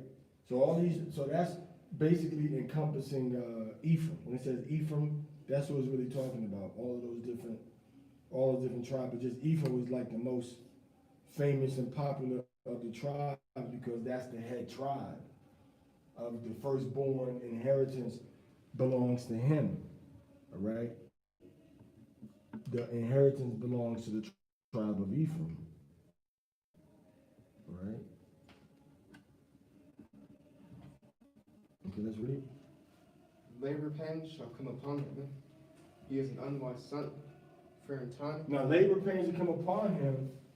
That's going into, the spirit that Ephraim gonna have a hard time bringing forth whatever he's trying to bring forth, and it also showing that a lot of Ephraimite women have complicated pregnancies. A lot of them have complicated pregnancies. Either milk drying up or things like that for the baby too. Ephraim talking about mainly the so-called Puerto Ricans. And the Puerto Ricans have the highest rate of stillbirths than any other tribe of Israel. All right? And they're the ones that's under the U.S. medical system, outside of Judah, Gad, and Reuben. They got full access to the medical system, through CareSource or whatever else, Molina, whatever else they call it. All right? So saying whatever he brings forth, let it be difficult for him. All right, go ahead. For in time he will not withstand the birth of children. You will not withstand what? What verse you in? Verse 13. Which means,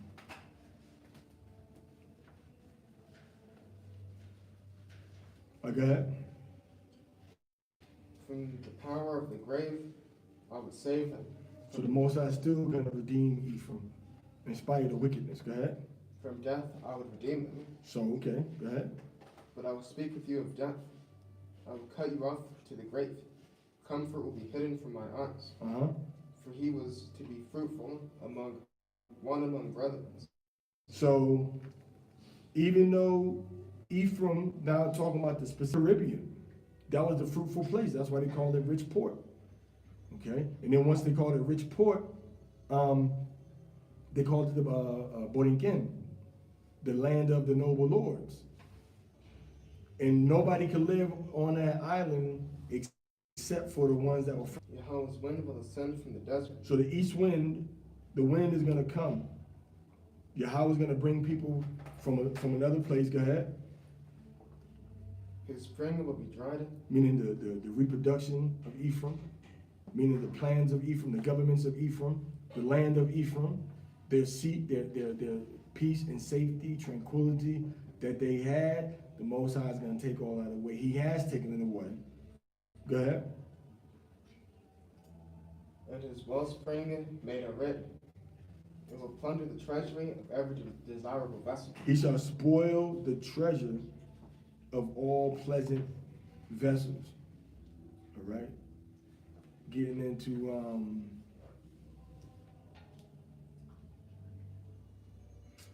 Spain, stealing from them, and them going back and forth between Puerto Rico to Boricua and Spain, struggling and battling back and forth. Go ahead. Samaria will be desolate because she rebelled against their God. They will fall by the sword, their babes will be smashed, and its pregnant woman torn asunder. Return, O Yeshua, to Yahweh, your Elohim, for you have stumbled through iniquity. Mm-hmm. Take words with you and return to Yahweh. Say to him, forgive every sin and accept goodness. That our lips. So it says that the infant's going to be dashed into pieces, right? What's your book say? 16? Their babes will be smashed. Right, and that's what happened. The Spanish got there to Puerto Rico, and they was killing the babies. Not only Puerto Rico, to all of the indigenous tribes that were here in the world, you know, that were together, all right, in the Americas. They were killing babies, men, women, children. Whoever didn't do what they said to do, they killed you. They put real fear. And that fear is still in our people now. They're afraid to turn away from what they learned from the so-called white man. Forgive every sin and accept goodness, and let our lips substitute for bulls. Assyria cannot help us.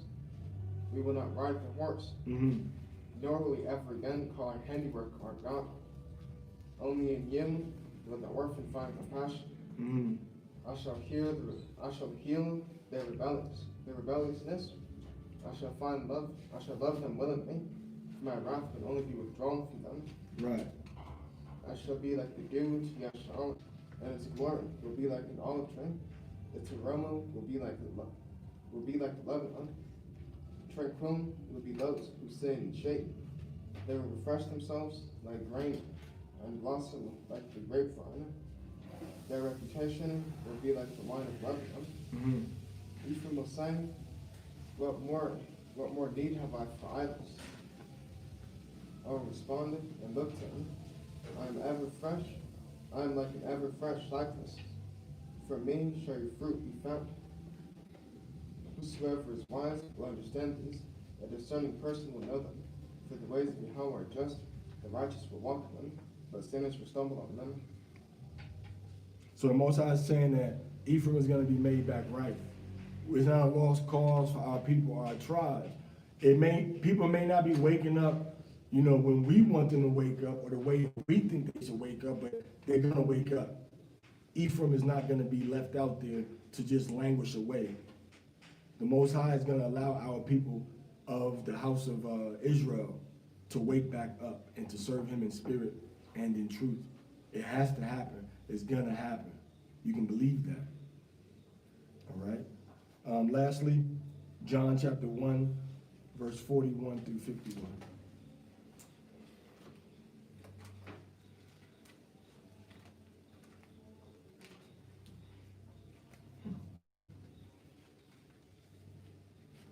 You got one up there, you want this one? We need some clear tape for these things, man.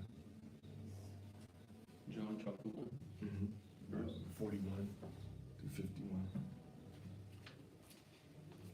John chapter 1, verse 41 through 51.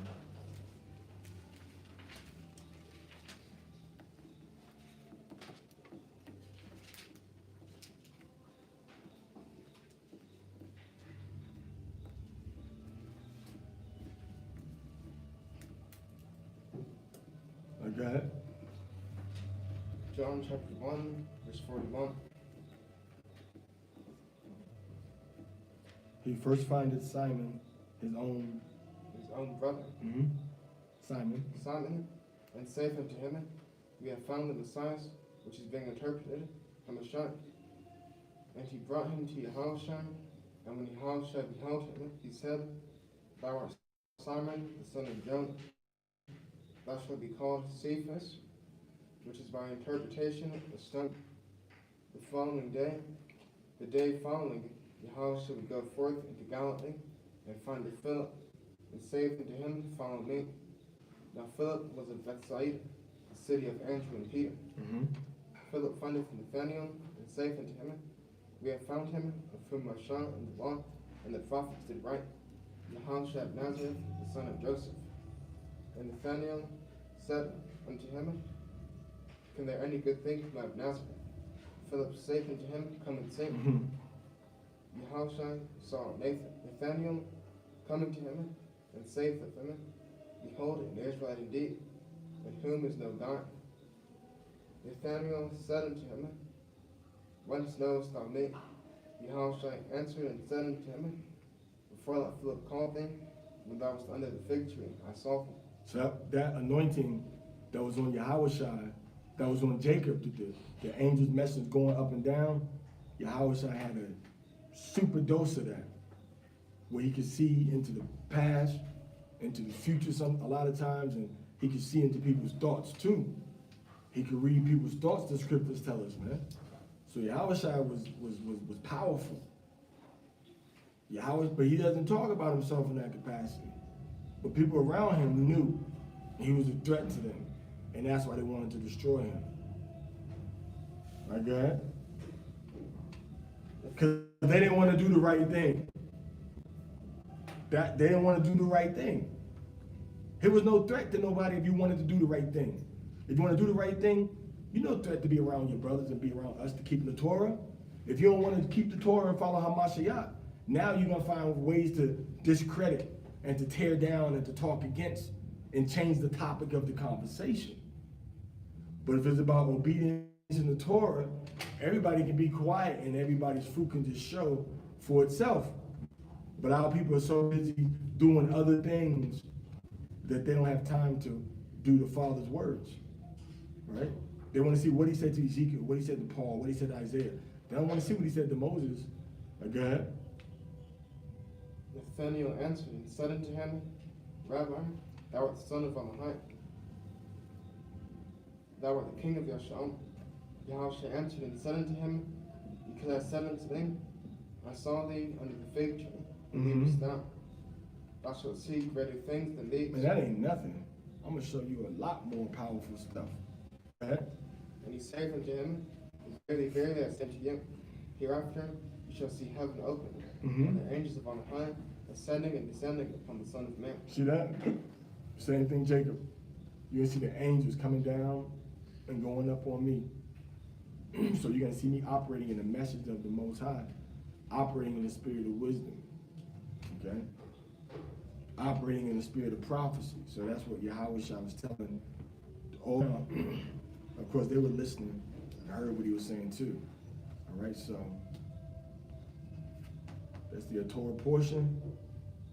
All right, that's the Torah portion for now. All right, so.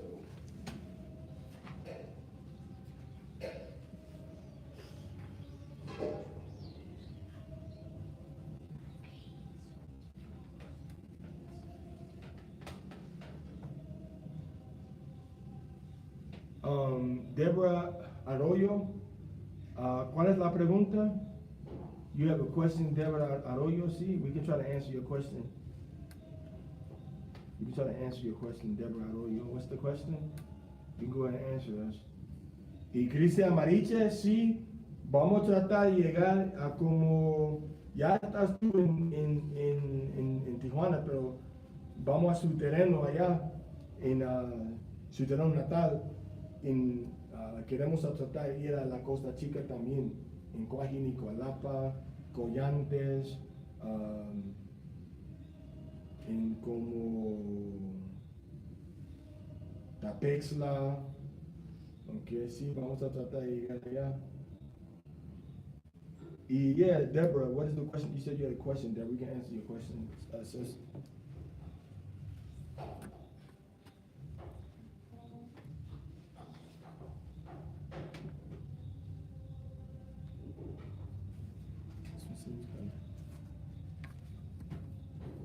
That's the light right there.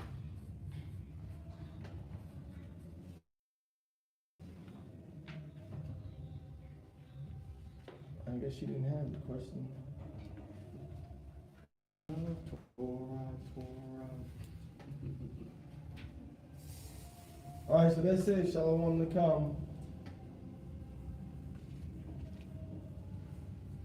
That what they saying? Are they saying we love Torah?